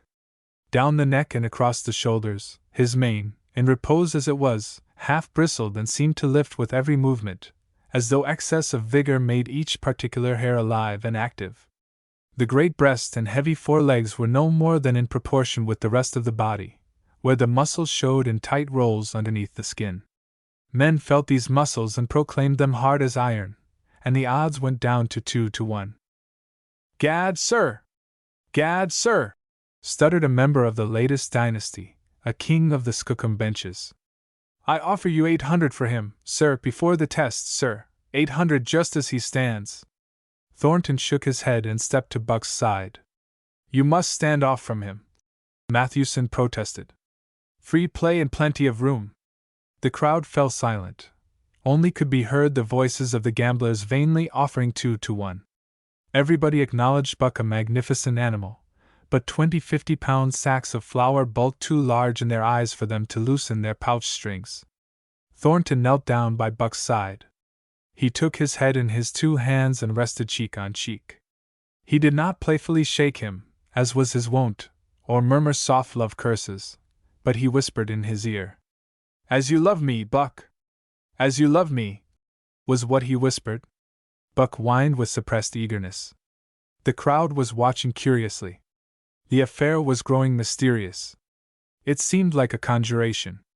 As Thornton got to his feet, Buck seized his mittened hand between his jaws, pressing in with his teeth and releasing slowly, half reluctantly. It was the answer, in terms, not of speech, but of love. Thornton stepped well back. "Now, Buck," he said. Buck tightened the traces, then slacked them for a matter of several inches. It was the way he had learned. "Gee!" Thornton's voice rang out, sharp in the tense silence. Buck swung to the right, ending the movement in a plunge that took up the slack and with a sudden jerk arrested his 150 pounds. The load quivered, and from under the runners arose a crisp crackling. "Haw!" Thornton commanded. Buck duplicated the maneuver, this time to the left. The crackling turned into a snapping, the sled pivoting and the runners slipping and grating several inches to the side. The sled was broken out. Men were holding their breaths, intensely unconscious of the fact. "Now, mush!" Thornton's command cracked out like a pistol shot. Buck threw himself forward, tightening the traces with a jarring lunge. His whole body was gathered compactly together in the tremendous effort, the muscles writhing and knotting like live things under the silky fur. His great chest was low to the ground, his head forward and down, while his feet were flying like mad, the claws scarring the hard-packed snow in parallel grooves. The sled swayed and trembled, half started forward. One of his feet slipped, and one man groaned aloud. Then the sled lurched ahead in what appeared a rapid succession of jerks, though it never really came to a dead stop again. Half an inch, 2 inches, the jerks perceptibly diminished. As the sled gained momentum, he caught them up, till it was moving steadily along.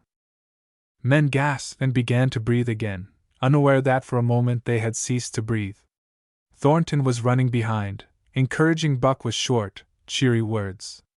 The distance had been measured off, and as he neared the pile of firewood which marked the end of the 100 yards, a cheer began to grow and grow, which burst into a roar as he passed the firewood and halted at command.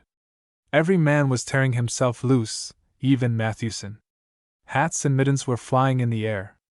Men were shaking hands, it did not matter with whom, and bubbling over in a general incoherent babble.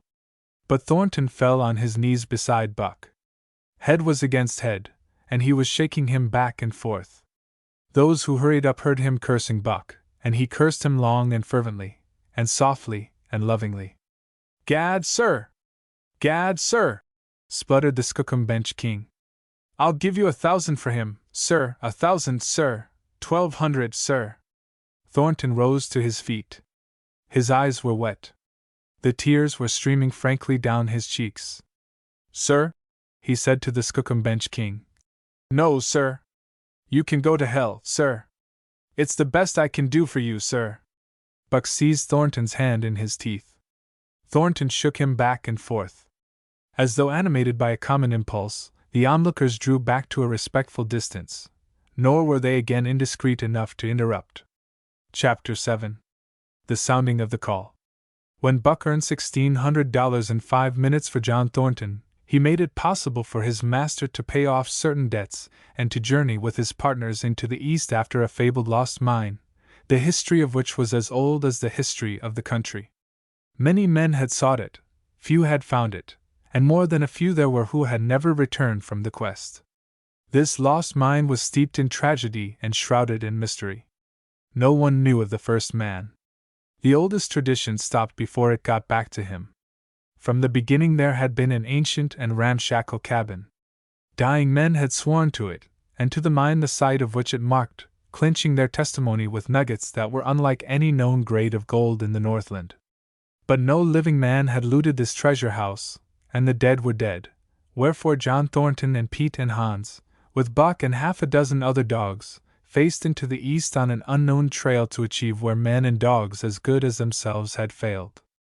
They sled 70 miles up the Yukon, swung to the left into the Stewart River, past the Mayo and the McQuestion, and held on until the Stewart itself became a streamlet, threading the upstanding peaks which marked the backbone of the continent.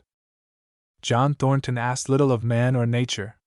He was unafraid of the wild. With a handful of salt and a rifle he could plunge into the wilderness and fare wherever he pleased and as long as he pleased. Being in no haste, Indian fashion, he hunted his dinner in the course of the day's travel, and if he failed to find it, like the Indian, he kept on traveling, secure in the knowledge that sooner or later he would come to it. So, on this great journey into the East, straight meat was the bill of fare, ammunition and tools principally made up the load on the sled, and the time card was drawn upon the limitless future. To Buck it was boundless delight, this hunting, fishing, and indefinite wandering through strange places. For weeks at a time they would hold on steadily, day after day, and for weeks upon end they would camp, here and there, the dogs loafing and the men burning holes through frozen muck and gravel and washing countless pans of dirt by the heat of the fire. Sometimes they went hungry, sometimes they feasted riotously, all according to the abundance of game and the fortune of hunting. Summer arrived, and dogs and men packed on their backs, rafted across blue mountain lakes, and descended or ascended unknown rivers in slender boats whipsawed from the standing forest. The months came and went, and back and forth they twisted through the uncharted vastness, where no men were and yet where men had been if the lost cabin were true. They went across divides in summer blizzards, shivered under the midnight sun on naked mountains between the timber line and the eternal snows, dropped into summer valleys amid swarming gnats and flies, and in the shadows of glaciers picked strawberries and flowers as ripe and fair as any the Southland could boast. In the fall of the year they penetrated a weird lake country, sad and silent, where wildfowl had been, but where then there was no life nor sign of life, only the blowing of chill winds, the forming of ice in sheltered places, and the melancholy rippling of waves on lonely beaches.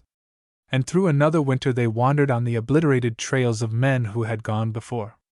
Once they came upon a path blazed through the forest, an ancient path, and the lost cabin seemed very near. But the path began nowhere and ended nowhere, and it remained mystery, as the man who made it and the reason he made it remained mystery.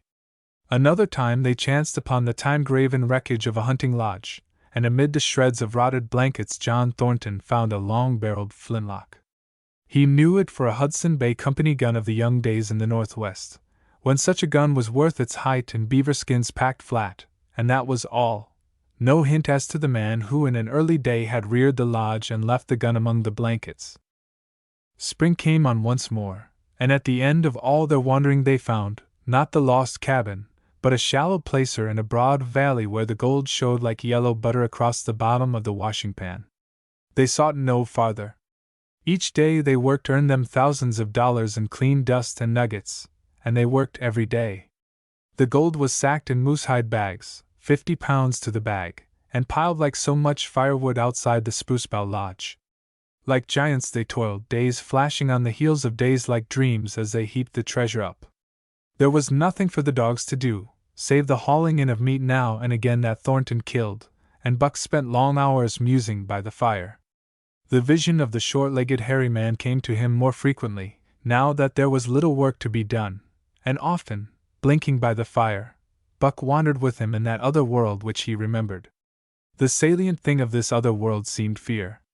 When he watched the hairy man sleeping by the fire, head between his knees and hands clasped above, Buck saw that he slept restlessly, with many starts and awakenings, at which times he would peer fearfully into the darkness and fling more wood upon the fire. Did they walk by the beach of a sea, where the hairy man gathered shellfish and ate them as he gathered, it was with eyes that roved everywhere for hidden danger, and with legs prepared to run like the wind at its first appearance. Through the forest they crept noiselessly, Buck at the hairy man's heels, and they were alert and vigilant, the pair of them, ears twitching and moving and nostrils quivering, for the man heard and smelled as keenly as Buck. The hairy man could spring up into the trees and travel ahead as fast as on the ground, swinging by the arms from limb to limb, sometimes a dozen feet apart, letting go and catching, never falling, never missing his grip. In fact, he seemed as much at home among the trees as on the ground, and Buck had memories of nights of vigil spent beneath trees wherein the hairy man roosted, holding on tightly as he slept. And closely akin to the visions of the hairy man was the call still sounding in the depths of the forest. It filled him with a great unrest and strange desires. It caused him to feel a vague, sweet gladness, and he was aware of wild yearnings and stirrings for he knew not what. Sometimes he pursued the call into the forest, looking for it as though it were a tangible thing, barking softly or defiantly, as the mood might dictate. He would thrust his nose into the cool wood moss, or into the black soil where long grasses grew, and snort with joy at the fat earth smells, or he would crouch for hours, as if in concealment, behind fungus-covered trunks of fallen trees, wide-eyed and wide-eared to all that moved and sounded about him. It might be, lying thus, that he hoped to surprise this call he could not understand. But he did not know why he did these various things. He was impelled to do them, and did not reason about them at all. Irresistible impulses seized him. He would be lying in camp, dozing lazily in the heat of the day, when suddenly his head would lift and his ears cock up, intent and listening, and he would spring to his feet and dash away, and on, for hours, through the forest aisles and across the open spaces where the niggerheads bunched. He loved to run down dry watercourses, and to creep and spy upon the bird life in the woods. For a day at a time he would lie in the underbrush where he could watch the partridges drumming and strutting up and down. But especially he loved to run in the dim twilight of the summer midnights, listening to the subdued and sleepy murmurs of the forest, reading signs and sounds as man may read a book, and seeking for the mysterious something that called, waking or sleeping, at all times, for him to come. One night he sprang from sleep with a start, eager-eyed, nostrils quivering and scenting, his mane bristling in recurrent waves. From the forest came the call, or one note of it, for the call was many-noted, distinct and definite as never before, a long-drawn howl, like yet unlike any noise made by husky dog. And he knew it, in the old familiar way, as a sound heard before. He sprang through the sleeping camp and in swift silence dashed through the woods.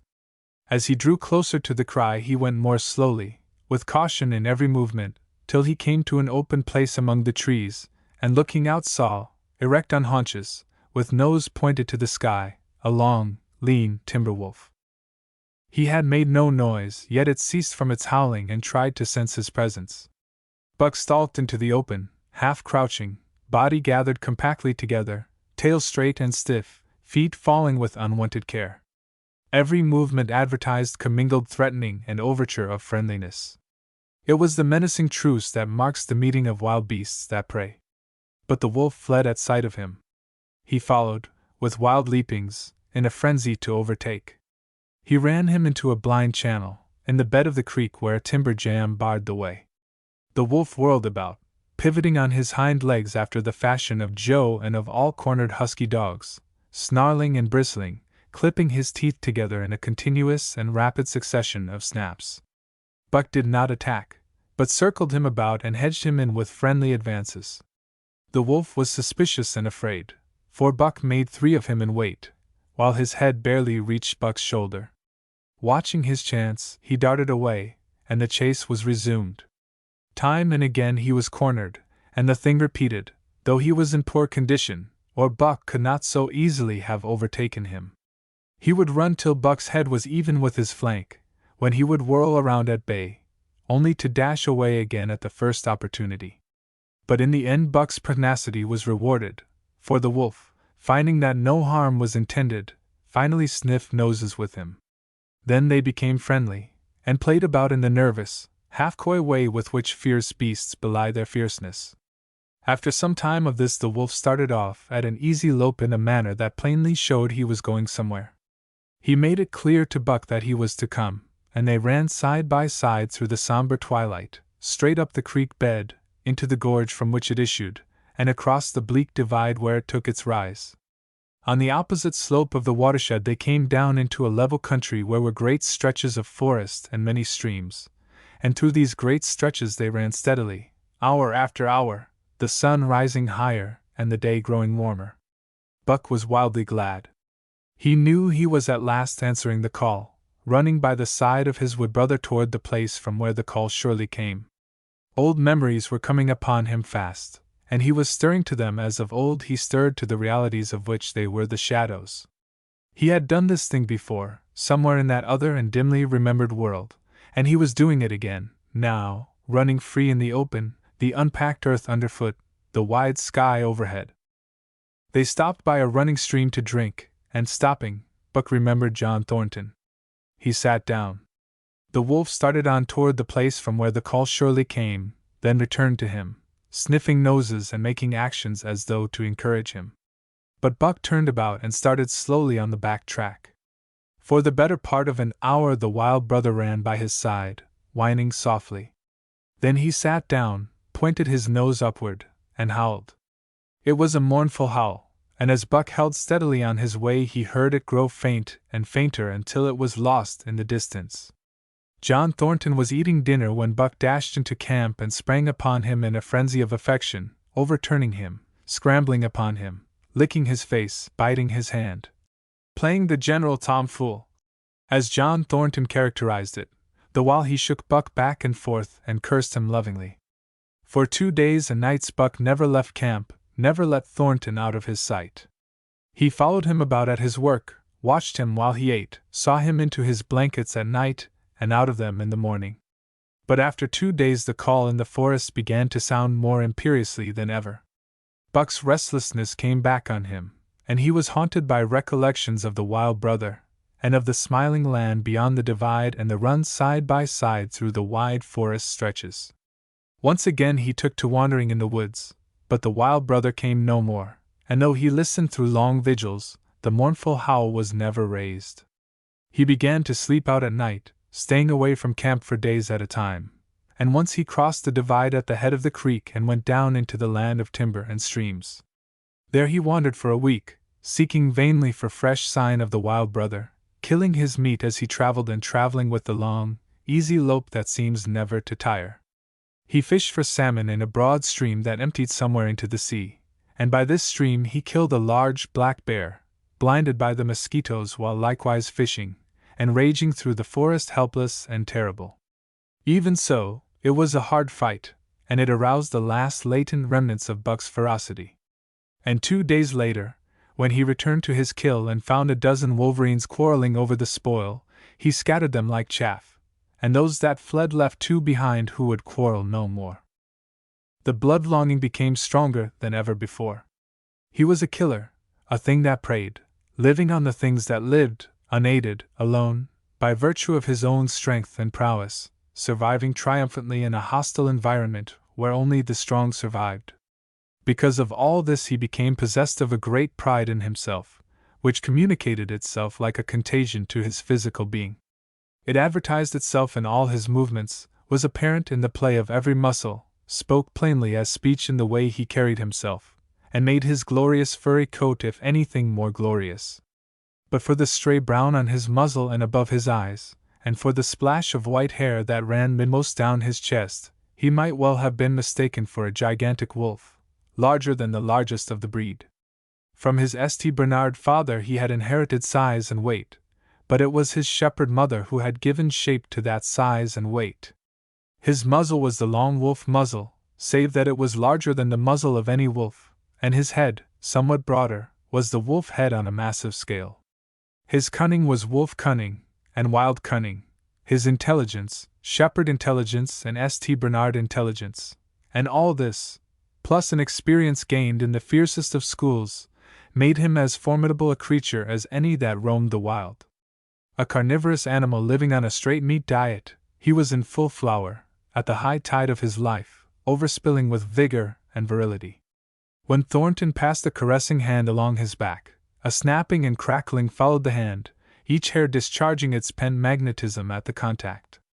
Every part, brain and body, nerve tissue and fiber, was keyed to the most exquisite pitch, and between all the parts there was a perfect equilibrium or adjustment. To sights and sounds and events which required action, he responded with lightning-like rapidity. Quickly as a husky dog could leap to defend from attack or to attack, he could leap twice as quickly. He saw the movement, or heard sound, and responded in less time than another dog required to compass the mere seeing or hearing. He perceived and determined and responded in the same instant. In point of fact, the three actions of perceiving, determining, and responding were sequential, but so infinitesimal were the intervals of time between them that they appeared simultaneous. His muscles were surcharged with vitality, and snapped into place sharply, like steel springs. Life streamed through him in splendid flood, glad and rampant, until it seemed that it would burst him asunder in sheer ecstasy and pour forth generously over the world. "Never was there such a dog," said John Thornton one day, as the partners watched Buck marching out of camp. "When he was made, the mold was broke," said Pete. "Py jingo! I tink so myself," Hans affirmed. They saw him marching out of camp, but they did not see the instant and terrible transformation which took place as soon as he was within the secrecy of the forest. He no longer marched. At once he became a thing of the wild, stealing along softly, cat-footed, a passing shadow that appeared and disappeared among the shadows. He knew how to take advantage of every cover, to crawl on his belly like a snake, and like a snake to leap and strike. He could take a ptarmigan from its nest, kill a rabbit as it slept, and snap in mid-air the little chipmunks fleeing a second too late for the trees. Fish, in open pools, were not too quick for him, nor were beaver, mending their dams, too wary. He killed to eat, not from wantonness, but he preferred to eat what he killed himself. So a lurking humor ran through his deeds, and it was his delight to steal upon the squirrels, and when he all but had them, to let them go, chattering in mortal fear to the tree-tops. As the fall of the year came on, the moose appeared in greater abundance, moving slowly down to meet the winter in the lower and less rigorous valleys. Buck had already dragged down a stray part-grown calf, but he wished strongly for larger and more formidable quarry, and he came upon it one day on the divide at the head of the creek. A band of 20 moose had crossed over from the land of streams and timber, and chief among them was a great bull. He was in a savage temper, and standing over 6 feet from the ground, was as formidable an antagonist as even Buck could desire. Back and forth the bull tossed his great palmate antlers, branching to 14 points and embracing 7 feet within the tips. His small eyes burned with a vicious and bitter light, while he roared with fury at sight of Buck. From the bull's side, just forward of the flank, protruded a feathered arrow end, which accounted for his savageness. Guided by that instinct which came from the old hunting days of the primordial world, Buck proceeded to cut the bull out from the herd. It was no slight task. He would bark and dance about in front of the bull, just out of reach of the great antlers and of the terrible splay hoofs which could have stamped his life out with a single blow. Unable to turn his back on the fanged danger and go on, the bull would be driven into paroxysms of rage. At such moments he charged Buck, who retreated craftily, luring him on by a simulated inability to escape. But when he was thus separated from his fellows, 2 or 3 of the younger bulls would charge back upon Buck and enable the wounded bull to rejoin the herd. There is a patience of the wild, dogged, tireless, persistent as life itself, that holds motionless for endless hours the spider in its web, the snake in its coils, the panther in its ambuscade. This patience belongs peculiarly to life when it hunts its living food, and it belonged to Buck as he clung to the flank of the herd, retarding its march, irritating the young bulls, worrying the cows with their half-grown calves, and driving the wounded bull mad with helpless rage. For half a day this continued. Buck multiplied himself, attacking from all sides, enveloping the herd in a whirlwind of menace, cutting out his victim as fast as it could rejoin its mates, wearing out the patience of creatures preyed upon, which is a lesser patience than that of creatures preying. As the day wore along and the sun dropped to its bed in the northwest, the darkness had come back and the fall nights were 6 hours long. The young bulls retraced their steps more and more reluctantly to the aid of their beset leader. The downcoming winter was harrying them on to the lower levels, and it seemed they could never shake off this tireless creature that held them back. Besides, it was not the life of the herd, or of the young bulls, that was threatened. The life of only one member was demanded, which was a remoter interest than their lives, and in the end they were content to pay the toll. As twilight fell, the old bull stood with lowered head, watching his mates, the cows he had known, the calves he had fathered, the bulls he had mastered, as they shambled on at a rapid pace through the fading light.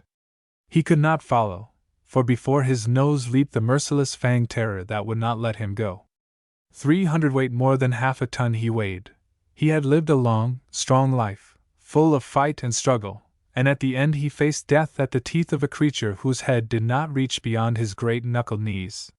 From then on, night and day, Buck never left his prey, never gave it a moment's rest, never permitted it to browse the leaves of trees or the shoots of young birch and willow. Nor did he give the wounded bull opportunity to slake his burning thirst in the slender trickling streams they crossed. Often, in desperation, he burst into long stretches of flight.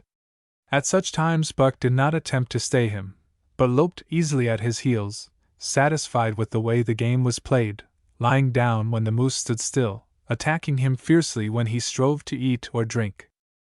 The great head drooped more and more under its tree of horns, and the shambling trot grew weak and weaker.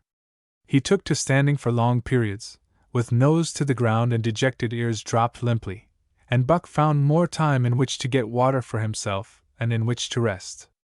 At such moments, panting with red lolling tongue and with eyes fixed upon the big bull, it appeared to Buck that a change was coming over the face of things. He could feel a new stir in the land. As the moose were coming into the land, other kinds of life were coming in. Forest and stream and air seemed palpitant with their presence. The news of it was borne in upon him, not by sight, or sound, or smell, but by some other and subtler sense. He heard nothing, saw nothing, yet knew that the land was somehow different, that through it strange things were afoot and ranging, and he resolved to investigate after he had finished the business in hand.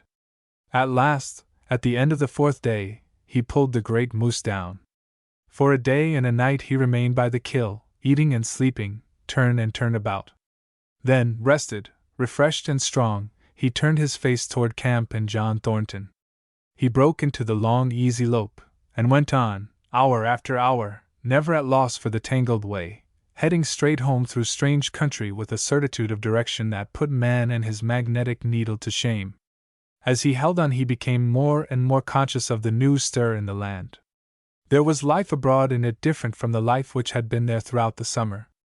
No longer was this fact borne in upon him in some subtle, mysterious way. The birds talked of it, the squirrels chattered about it, the very breeze whispered of it. Several times he stopped and drew in the fresh morning air in great sniffs, reading a message which made him leap on with greater speed. He was oppressed with a sense of calamity happening, if it were not calamity already happened, and as he crossed the last watershed and dropped down into the valley toward camp, he proceeded with greater caution. 3 miles away he came upon a fresh trail that sent his neck hair rippling and bristling. It led straight toward camp and John Thornton. Buck hurried on, swiftly and stealthily, every nerve straining and tense, alert to the multitudinous details which told a story, all but the end. His nose gave him a varying description of the passage of the life on the heels of which he was traveling. He remarked the pregnant silence of the forest. The bird life had flitted. The squirrels were in hiding. One only he saw, a sleek gray fellow, flattened against a gray dead limb so that he seemed a part of it, a woody excrescence upon the wood itself. As Buck slid along with the obscureness of a gliding shadow, his nose was jerked suddenly to the side as though a positive force had gripped and pulled it. He followed the new scent into a thicket and found Nigeria. He was lying on his side, dead where he had dragged himself, an arrow protruding, head and feathers, from either side of his body. 100 yards farther on, Buck came upon one of the sled dogs Thornton had bought in Dawson. This dog was thrashing about in a death struggle, directly on the trail, and Buck passed around him without stopping.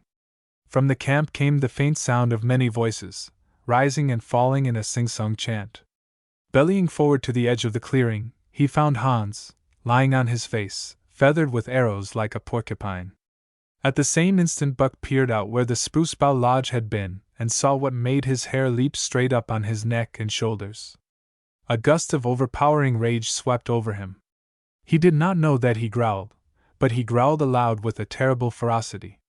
For the last time in his life he allowed passion to usurp cunning and reason, and it was because of his great love for John Thornton that he lost his head.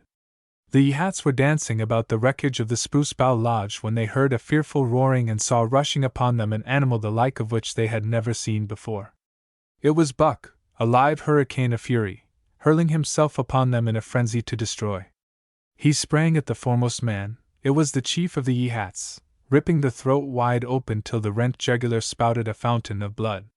He did not pause to worry the victim, but ripped in passing, with the next bound tearing wide the throat of a second man. There was no withstanding him. He plunged about in their very midst, tearing, rending, destroying, in constant and terrific motion which defied the arrows they discharged at him. In fact, so inconceivably rapid were his movements, and so closely were the Indians tangled together, that they shot one another with the arrows, and one young hunter, hurling a spear at Buck in mid-air, drove it through the chest of another hunter with such force that the point broke through the skin of the back and stood out beyond. Then a panic seized the Yehats, and they fled in terror to the woods, proclaiming as they fled the advent of the evil spirit. And truly Buck was the fiend incarnate, raging at their heels and dragging them down like deer as they raced through the trees. It was a fateful day for the Yehats. They scattered far and wide over the country, and it was not till a week later that the last of the survivors gathered together in a lower valley and counted their losses. As for Buck, wearying of the pursuit, he returned to the desolated camp. He found Pete where he had been killed in his blankets in the first moment of surprise. Thornton's desperate struggle was fresh written on the earth, and Buck scented every detail of it down to the edge of a deep pool. By the edge, head and 4 feet in the water, lay Skeet, faithful to the last.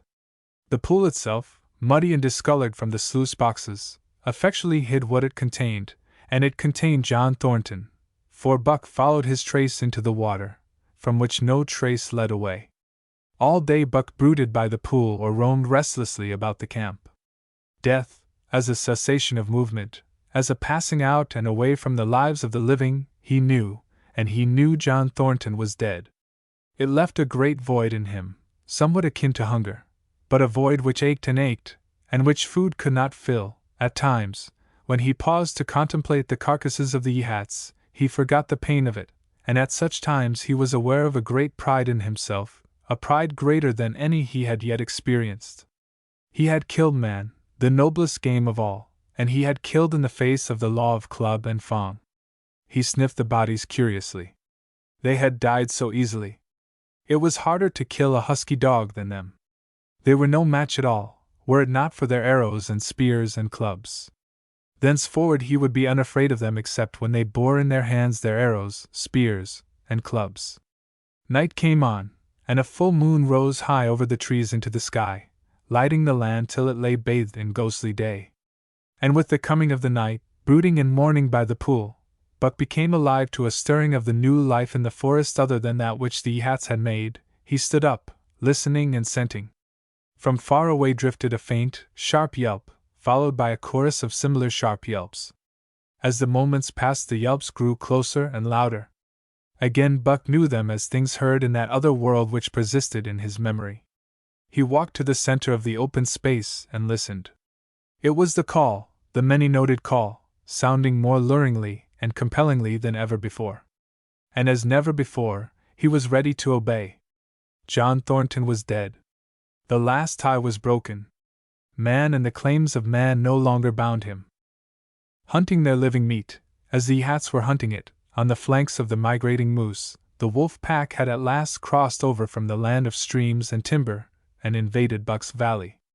Into the clearing where the moonlight streamed, they poured in a silvery flood, and in the center of the clearing stood Buck, motionless as a statue, waiting their coming. They were awed, so still and large he stood, and a moment's pause fell, till the boldest one leaped straight for him. Like a flash Buck struck, breaking the neck. Then he stood, without movement, as before, the stricken wolf rolling in agony behind him. 3 others tried it in sharp succession, and one after the other they drew back, streaming blood from slashed throats or shoulders. This was sufficient to fling the whole pack forward, pell-mell, crowded together, blocked and confused by its eagerness to pull down the prey. Buck's marvelous quickness and agility stood him in good stead. Pivoting on his hind legs, and snapping and gashing, he was everywhere at once, presenting a front which was apparently unbroken, so swiftly did he whirl and guard from side to side. But to prevent them from getting behind him, he was forced back, down past the pool and into the creek bed, till he brought up against a high gravel bank. He worked along to a right angle in the bank which the men had made in the course of mining, and in this angle he came to bay, protected on 3 sides and with nothing to do but face the front. And so well did he face it, that at the end of half an hour the wolves drew back discomfited. The tongues of all were out and lolling, the white fangs showing cruelly white in the moonlight. Some were lying down with heads raised and ears pricked forward, others stood on their feet, watching him, and still others were lapping water from the pool. One wolf, long and lean and gray, advanced cautiously, in a friendly manner, and Buck recognized the wild brother with whom he had run for a night and a day. He was whining softly, and, as Buck whined, they touched noses. Then an old wolf, gaunt and battle-scarred, came forward. Buck writhed his lips into the preliminary of a snarl, but sniffed noses with him, whereupon the old wolf sat down, pointed nose at the moon, and broke out the long wolf howl. The other sat down and howled. And now the call came to Buck in unmistakable accents. He, too, sat down and howled. This over, he came out of his angle and the pack crowded around him, sniffing in half-friendly, half-savage manner. The leaders lifted the yelp of the pack and sprang away into the woods.